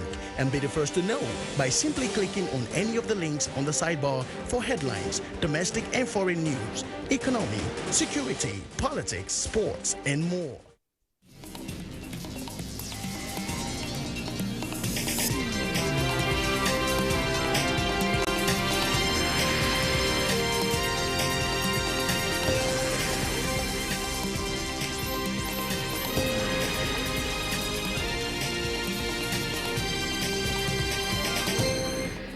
It's good morning from Nigeria's capital, Abuja, and welcome to the network service of the NTA. I am Musbat and Wahab with the news at 10. Let's get started with the headlines. Nigeria calls for clear and ambitious common African position and new political declaration on elimination of HIV/AIDS by 2030.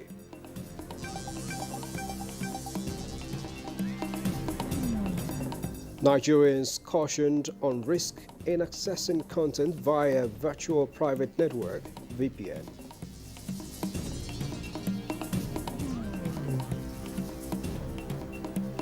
Federal government directs members of a striking Judiciary Staff Union of Nigeria, JUSUN, and the Parliamentary Staff Association of Nigeria, PASAN, to urgently reopen all the courts and the state houses of assembly.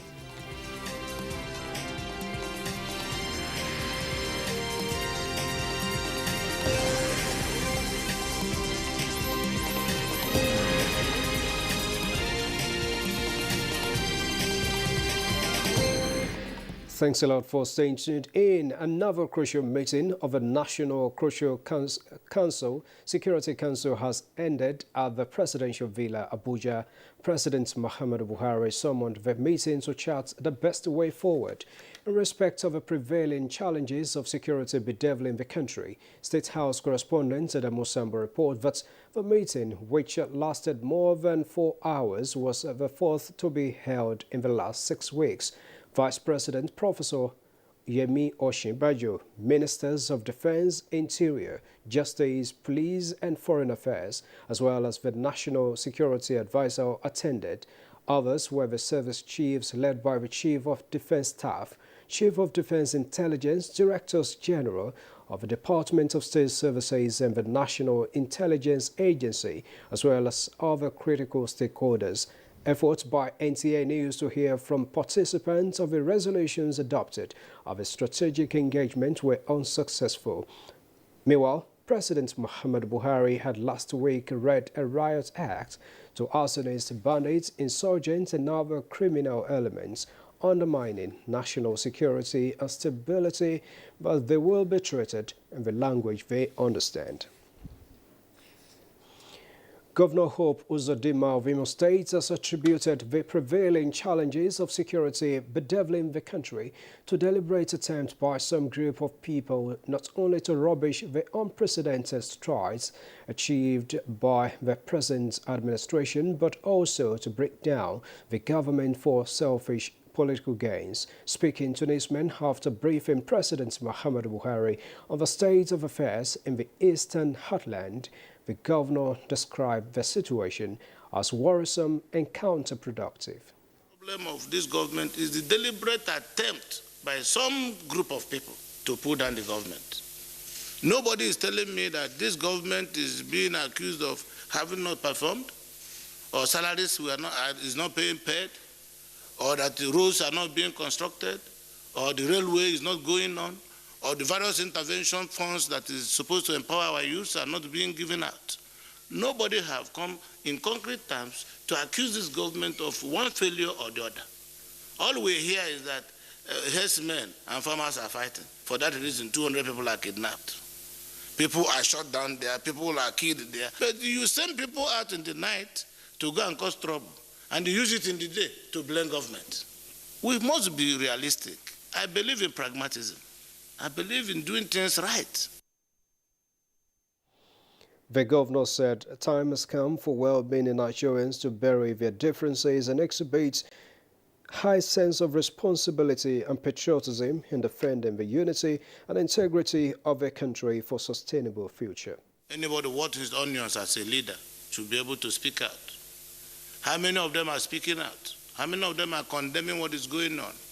Leaders must rise to ensure that they work hand in hand with government to ensure there is security in the country.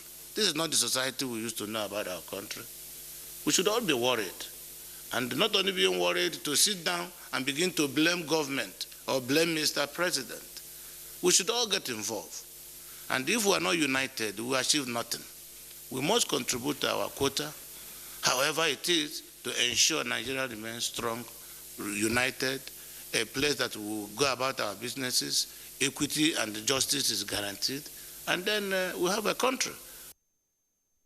Governor Uzodinma informed President Buhari that the situation in the state is now calm as normalcy has been restored and people are going about their lawful businesses.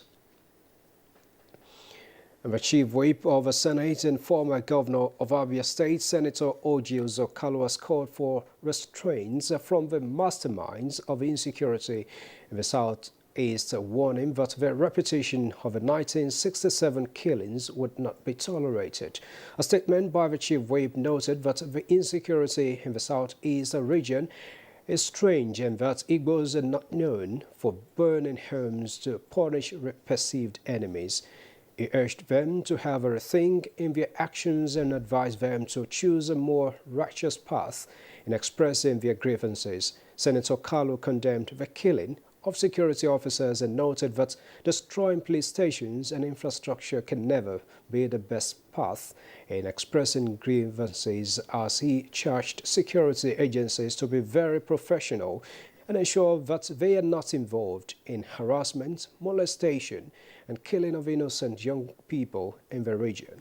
Senator Kalu stressed the importance of national unity and called for dialogue that has all stakeholders on the table and to be presided by the President. Now to the National Assembly, where the parliamentary journey towards bundling the Nigerian Postal Service has been concluded in the Senate. This is as the Senate has passed the Nigerian Postal Service Repeal and Reenactment Bill. National Assembly correspondent Ignatius Unkwo reports.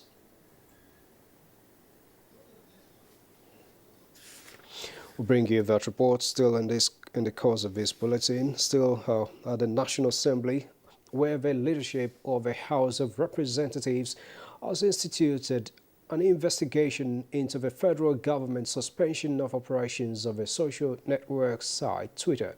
House Speaker Femi Gbajabiamila said the investigation will be jointly conducted by the House Committees on Justice, Information and Culture, Communication, and Committee on National Security and Intelligence. National Assembly correspondent Lami Ali reports.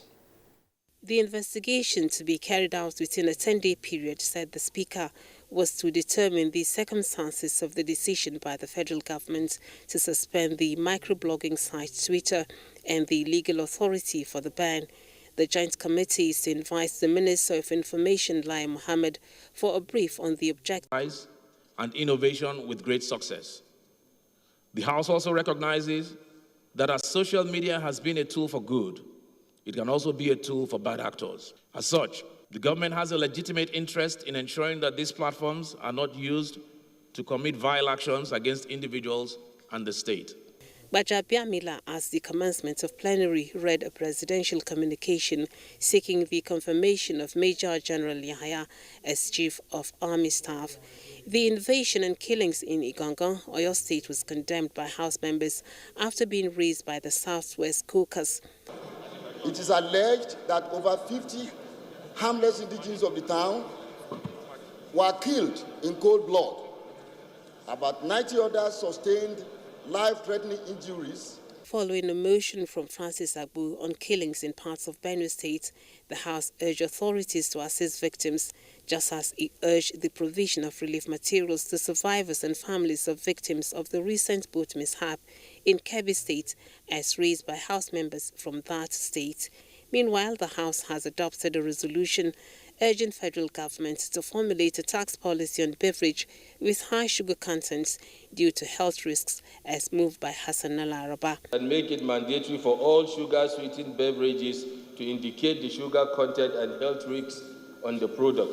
Among bills considered as second reading is the bill from Anthony Affair seeking to ensure that only political parties with nationalistic structures participate in federal elections. If any political party does not win a seat or 2 seats at the State House Assembly, such political parties should not exist. The bill's established National Institute of Credit Administration was considered as Committee of the Whole. From the National Assembly, Lami Ali, NTA News.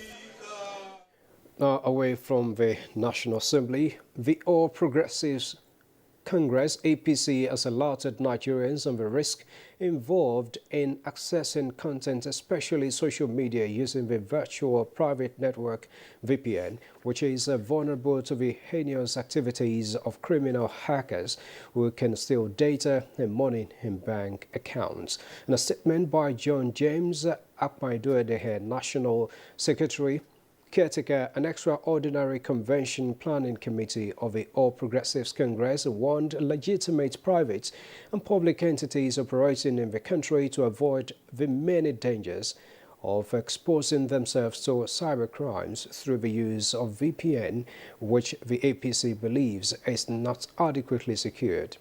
The statement said despite the massive compliance by Nigerians of the federal government suspension of Twitter operations in the country, some individuals in the country have resorted to VPN to access Twitter, whose unwholesome activities were detrimental to peace and public order in the country. The APC emphasized that VPN users expose their devices to vulnerabilities because the network allows third parties access to personal data and changes user location to another country, which compromises data integrity. Regular dialogue between security agencies and the civil society is pivotal at this critical time in the life of a nation, as it will help restore lost confidence and trust between them. This was re-echoed by stakeholders at a conference on rebuilding confidence and trust between the Nigerian police and the public. Joseph Hussein reported that the interface was organized by Institute for Peace and Conflict Resolution in partnership with Peace for Africa initiative. The 2020 NSAS protest represented the climax of public disdain and loss of trust in the Nigerian police force. Stakeholders believe this is making it more difficult for the agency to execute its mandate of protecting lives and property. Bandits, attacks, terrorism, cybercrime, etc., dominating the Nigerian security landscape created skepticism, doubt, and distrust. Most of them lose their lives just to make sure that our lives and properties are well protected. The EU and the international community are committed to supporting police reforms. For the peace advocates, rebuilding confidence and trust will require regular engagement where passion is shared, gray areas addressed, and understanding of each other's role in building a peaceful and secure society takes center stage. So I think this is a process of peace building whereby the issues are going to be tabled, the causes identified, and then resolutions arrived at or decisions arrived at collectively for implementation so that that confidence will be restored. The mentality of service as against the mentality of force. It is when this understanding comes in that, of course, you can begin to expect increased productivity and efficiency on their part. Apart from dialogue, participants hype on building capacity and equipping the police force to withstand the attacks before it. In Abuja, Joseph Oten, NTA News.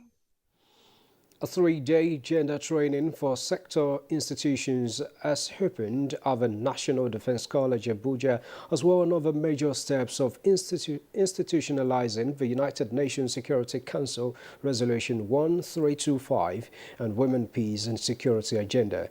Ismail Musa reports. Women from diverse security outfits across Nigeria with one burning issue to tackle: their role in conflict management and peace building. The UNSCR 1325 recognizes that armed conflict impacts women differently from men and demands protection of women and girls during armed conflict and post-conflict situations. It also recognizes women's role as peace builders and agents of change. The changing nature of conflicts in recent times has brought out the important roles women are increasingly playing in both conflict management and post-conflict peace building. Gender mainstreaming now occupies a prime place both at the governmental level and within the armed forces of Nigeria. This particular partnership aims to enhance gender-sensitive security sector operations and foster community dialogue between women affected by conflict and security sector actors. Creating awareness on gender equality, closing the gap. National Defense College in Abuja. Ismail Musa, NTA News. This news broadcast is live on the network service of the NTA. Now here's a clip of what's coming next on the News at 10. Federal Executive Council receives States of the World Population Report SWOP 2021. Women and children's health still on the priority list. Details shortly.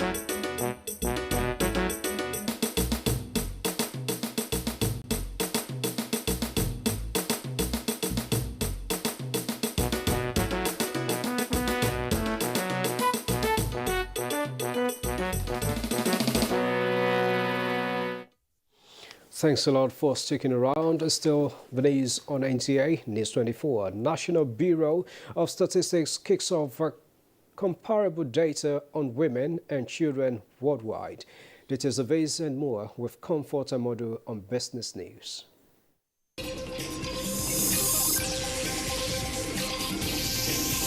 Multiple Indicator Cluster Survey, the largest source of statistically sound and internationally comparable data on women and children worldwide, has kicked off in Nigeria. In a statement by Ichedi Sunday Joel, Head Public Affairs and International Relations Unit of the National Bureau of Statistics, the Bureau said the survey is in collaboration with the United Nations Children Fund, UNICEF, and has commenced the process of data collection, starting with the Training of Trainees workshop in Lagos on the 9th of June 2021.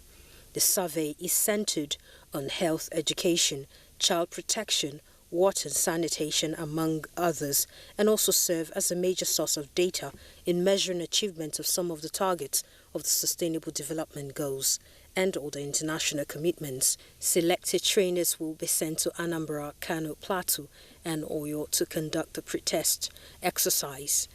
Meanwhile, the World Bank and the Federal Ministry of Agriculture have approved and validated knowledge management working document for agricultural support projects in Nigeria. Draft PM implementation strategy document has been prepared to guide all the PIUs to successfully implement eligible KF activities in fulfillment of the objectives captured in the PAD. With Business News, Comfort Amodu.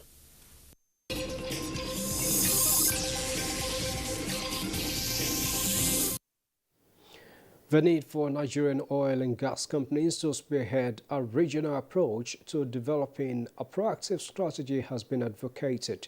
This was of the Chief Executive Officer's roundtable discussions of the ongoing Nigeria International Petroleum Summit. Lydia Simpson reports. COVID-19 pandemic created an unpredictable situation leading to demand destruction, supply shocks, shrinking revenues globally. The crisis, key players agree, also present unique opportunities to look inwards. In most cases, the majority shareholders are the vast majority of citizens of a country. And they have a different expectation. First, they will expect the national oil companies to be driver of value. You also provide energy security for your country. You can see the way that public opinion is going as well, that we need to be very sustainable as an injury, and we need to be responsible. We need to demonstrate responsibility, and we need to be transparent. We have very well articulated policies. Our issue now must be execution. They stress that future demand and trends shows oil and gas will still play a fundamental role in the energy mix. However, the continent, they say, must speedily adopt strategies to cope with the changing perspective and address trust challenges.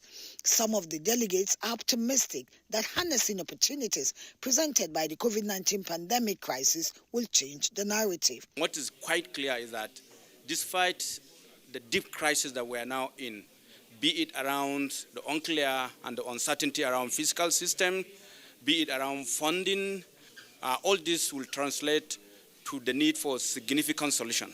And that solution can only come through very deep collaboration by the industry.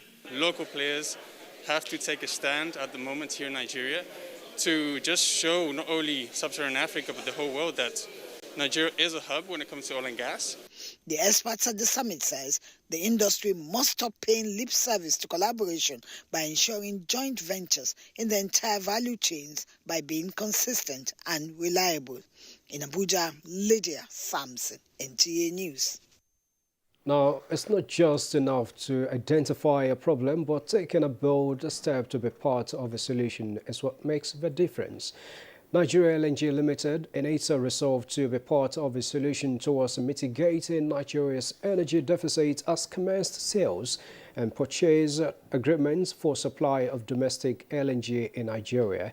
Again, Lydia Sampson reports that key players who applauded the agreements are unanimous that the federal government's gas monetization effort will receive a boost.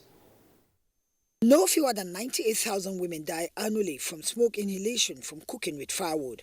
Managing Director and CEO, Nigeria LNG Limited, Tony Atta, says these preventable deaths due to the use of wrong source of energy must not be allowed to continue. He's optimistic that the domestic supply of LNG will, in addition to putting an end to the needless death of women, also further unlock and boost gas utilization in the country. We have deliberately decided to be a part of the solution. And that essentially is the opportunity that LNG brings. LNG can be declared a virtual pipeline because we can take it to areas where you do not have pipeline infrastructure. And therein lies this opportunity that we are all here to celebrate. Our commitment as a corporate entity to unlocking gas utilization is now backed by the execution of sales and purchase agreements, SPA. Speaking on behalf of shareholders, Chief Operating Officer Gas and Power NNPC, Yusuf Usman, urged the off-takers not to export gas meant for domestic use. Decade of gas means we use gas for our energy, and I heard the MD talking about our power need. Our power need is huge for our developmental growth.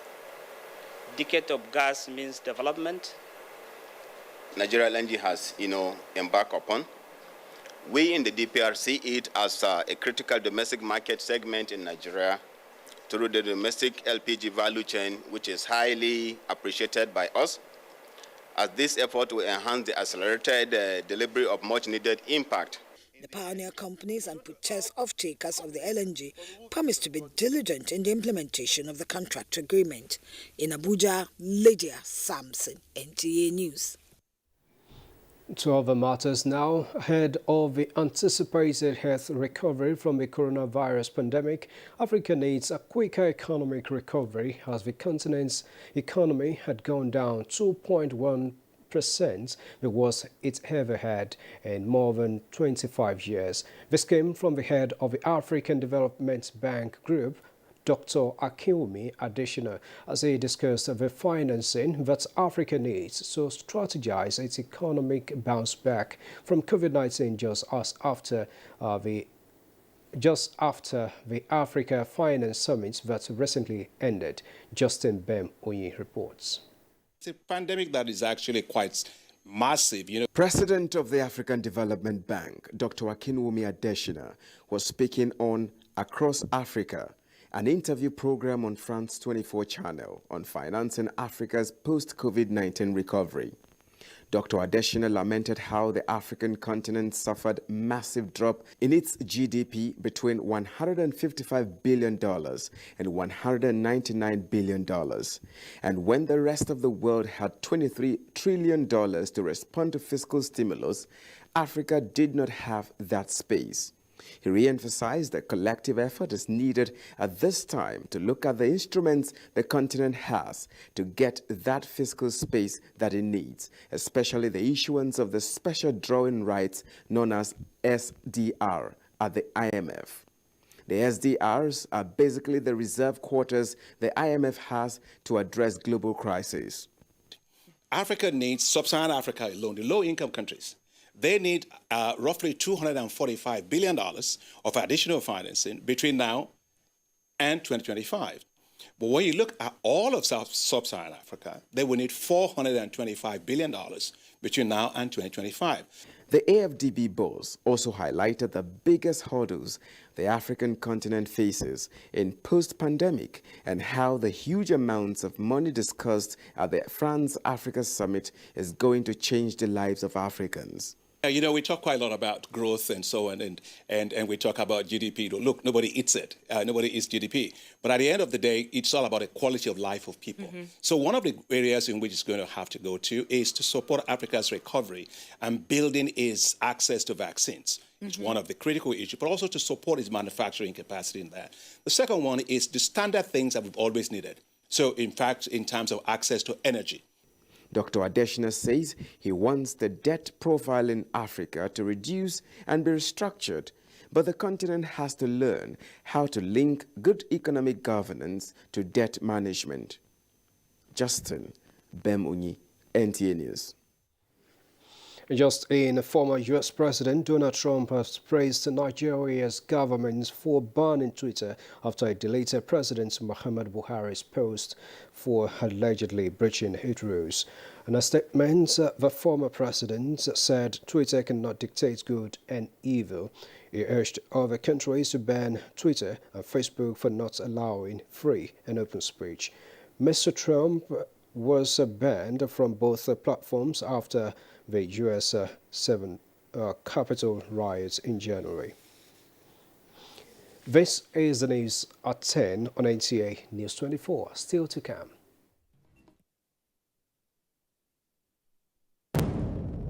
Information is power. Everyone. Details presently. The masses deep blue. Real news at your fingertip. Be the first to report by uploading first-hand information on the YouReport link, and be the first to know by simply clicking on any of the links on the sidebar for headlines, domestic and foreign news, economy, security, politics, sports, and more. Stream live on your smartphone and tablets and stay connected. It's pretty easy. Simply download NTA News app from your Google Play Store and you're good to go. NTA News mobile app, your access to real-time information.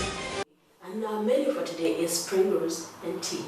Behind me are my ingredients. We have the flour, the corn flour, the curry, the cube stock.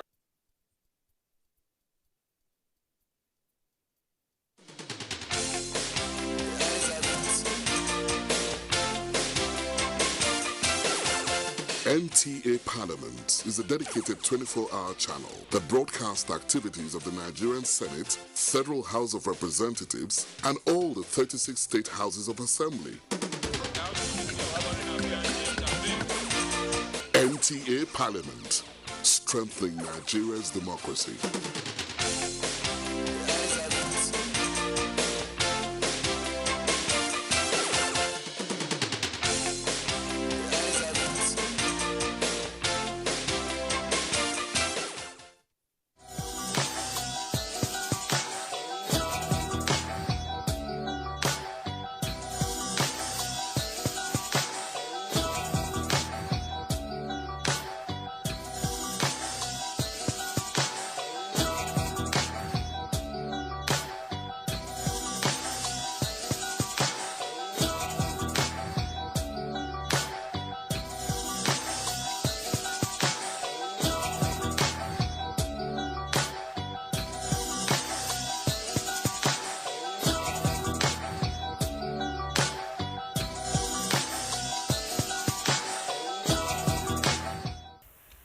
one-on-one interaction can be quite stressful for individuals diagnosed with autism spectrum, ASD, and that is why art fits in naturally.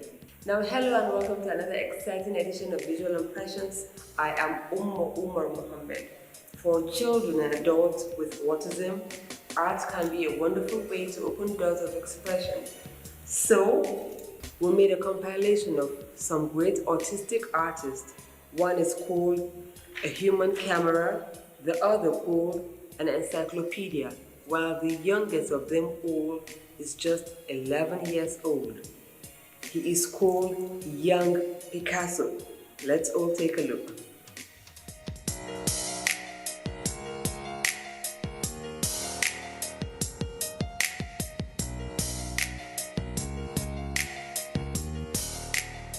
Called Young Picasso, his art has been described as really deep, highly intelligent, and unbelievable for his age.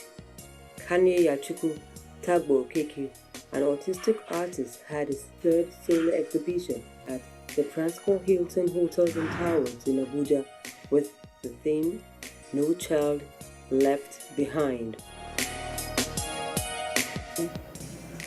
One of his artworks was taken to Vienna, Austria by my stepmother. The day that artwork got to Vienna, I think that was it. That was when we started to get calls, and also we started to get invites. People were asking Kanye to feature in their exhibitions, and some museum owners wanting Kanye's works to be in their museum as well. I think that's where it all started. One thing to note is a lot of the people who at first were calling him didn't even know he was autistic. They didn't even know he was a child. They just thought he was another artist from Africa, from Nigeria, and they wanted the artist to come. And then when they now found out he was a child, and at that time he was 7, 8, when they realized he was so young, they were really excited and they wanted him to come over.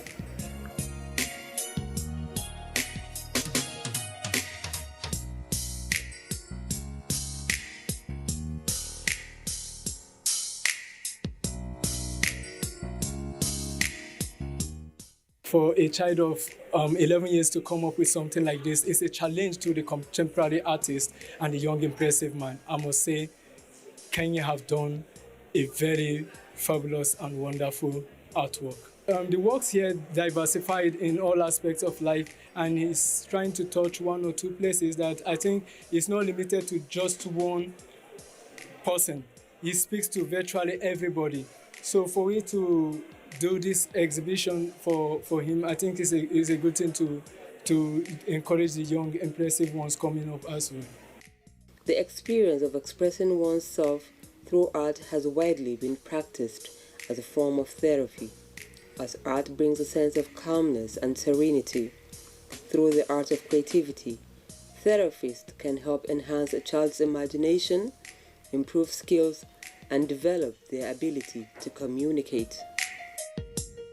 And I am the founder and executive director of Autism Social Communities. We're a 501c3 nonprofit organization in the United States, specifically San Francisco, California. And this is my first time here at this event, and it's gorgeous. I love all the artwork I see around. Kanye did a beautiful job. Just all the abstract art, it's gorgeous. It's gorgeous. I'm so proud and I'm so honored to be here today. I think that it's gorgeous that his parents are allowing him to express his creativity through art. And I hope that more parents, I hope that this exhibit allows more parents to see that just because a child may have an autism diagnosis, that they're capable of doing anything and inspiring anyone. And that's what this event is doing for me. And it's beautiful and it's amazing.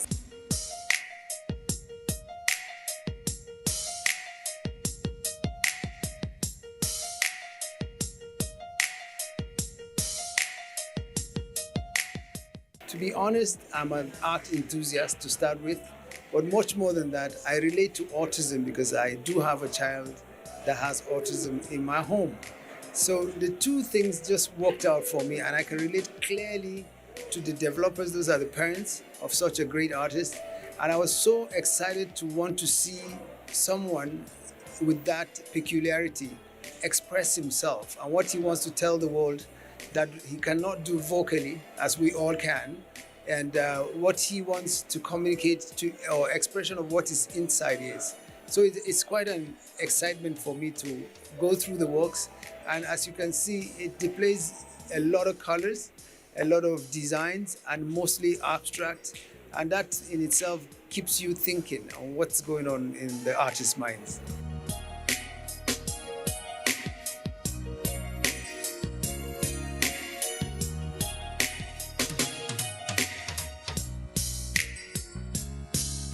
Kanye's work is outstanding. Kanye has given hope to most parents who thought children with autism are like a hopeless case. But every child is special, and every child that God sends into this world has something to offer. And from this artwork, it is clearly that parents should never give up on any child. What Kanye has done, so many of us cannot do it. He has won laurels at international events. I learned that this year he will be in New York again for another art competition. So far, he's the youngest, best artist in Nigeria. I congratulate his parents for the encouragement they are giving him. I congratulate and urge all parents with children with autism to support them, patiently encourage them, and the best out of them will come out. Looking at this is a huge, beautiful artwork, and in the midst of all the turbulence in the world, if you stand firm, you will come out victorious, and that's the crown.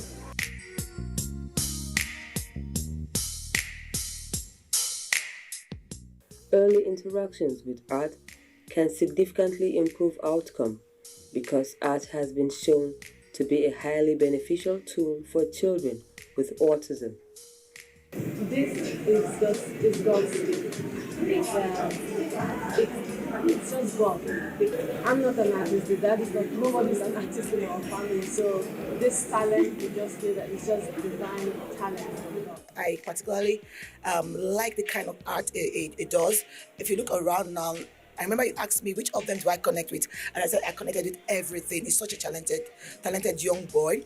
I remember meeting him like 5 years ago, and I particularly like the fact that his parents took it upon himself to help him nurture his strength as opposed to looking at his weaknesses. They realized that he was good with artwork, and then they got him a coach and made sure he did what he had to do. Well, we're all here today to celebrate the greatness that we're seeing in Kanye, irrespective of autism. And I told one of the parents that I see this particular artist, Kanye, as an ambassador to the whole challenge of autism spectrum in the world, because he is going to be their voice as against them not being able to communicate to the world how they are not being in consideration in so many things. I think he is going to serve as an ambassador to so many people, because as an artist and an arts enthusiast that I am, these are beautiful works in itself. So the story behind the work itself is what will help in selling the problems or the challenges of autism in the world. You just have to love that child, accept the child, and try, not you coping, also help the child to cope as well. It's hard for the mom, but it's also hard for the children because they are trying to cope with everyday activities that they have to do.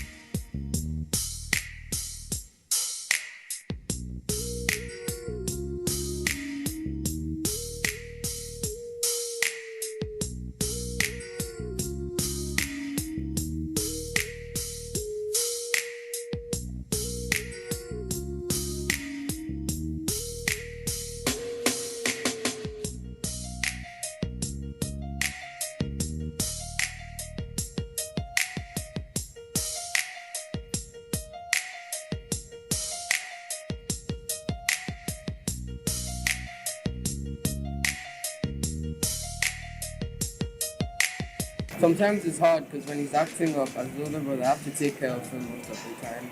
Like when my parents are out I'm always there with him. If he's always getting agitated, I have to hold him and I'll tell him that's okay, that he should calm down.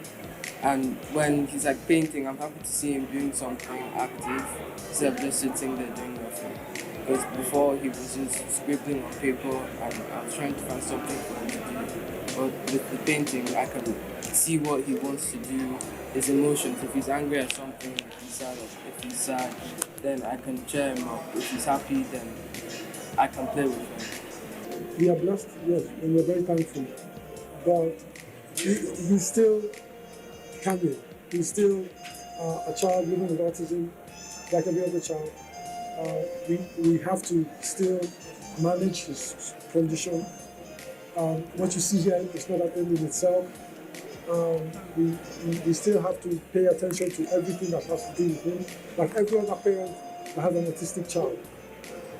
We realize that a lot of parents as well, they go through a lot with their own kids. We always try to tell them, because we try to let them understand that they need to pay more attention to be able to discover the talent of the child. Kanye is gradually changing the perception of autism in Nigeria. With limited verbal skills, his story speaks about change, patience, love, focus, and attention.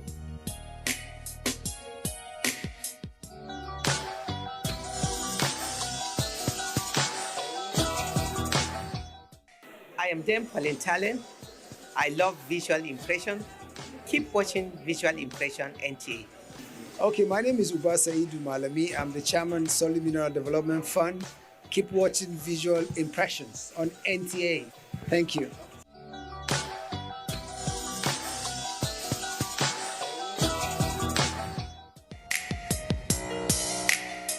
Born Stephen Wiltshire in London in 1974 to Caribbean parents, Stephen was diagnosed with autism at the age of 3, the same year his father died in a motorbike accident. He became fascinated with sketching London buildings. Stephen first came here. He was a very anxious child. He came here at 4. He screamed quite a lot and cried quite a lot. You haven't got the language. You can't say to the child, Stephen, why are you upset? Tell me. You just have to try and work it out. And clearly, someone very cleverly worked out that the calming factor for Stephen was drawing. The instructors at Queen's Mill School will deal with his lack of verbal communication skills by temporarily taking away his art supplies so that he will be forced to learn to ask for them. He responded by making sounds and eventually altering his first word, paper.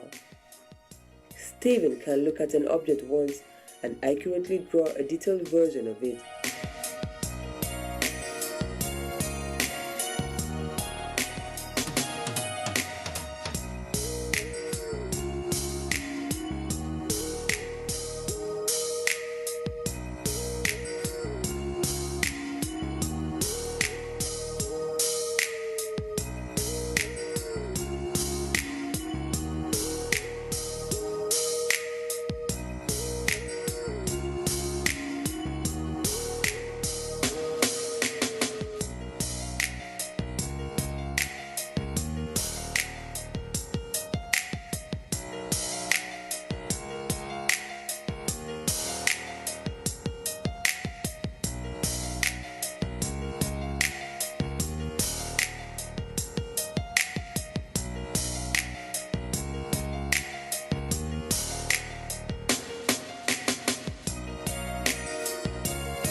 Beautiful, you know, and especially in our world, I mean, we should be focusing on these people. Like, it's powerful, like, and to see it, it's amazing.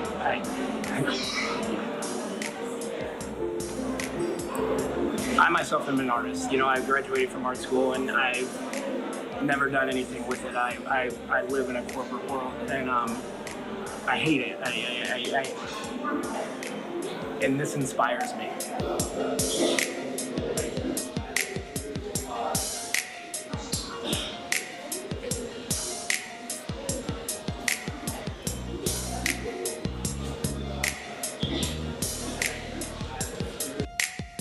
In 2009, Stephen completed the last work in the series of panoramas, an 18-foot memory drawing of his spiritual home, New York City, following a 20-minute helicopter ride over the city. He sketched the view of Manhattan, the Hudson shoreline of New Jersey, the financial district, Ellis Island, the Statue of Liberty, and Brooklyn.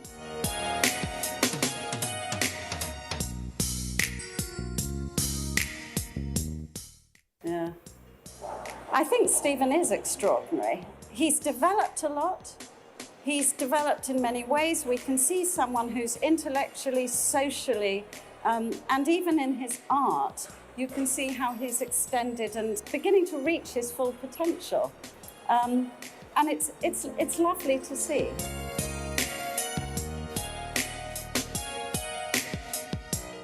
A 2011 project in New York City involved Stephen's creation of a 250-foot-long panoramic memory drawing of New York City, which is now displayed on a giant billboard at John F. Kennedy International Airport.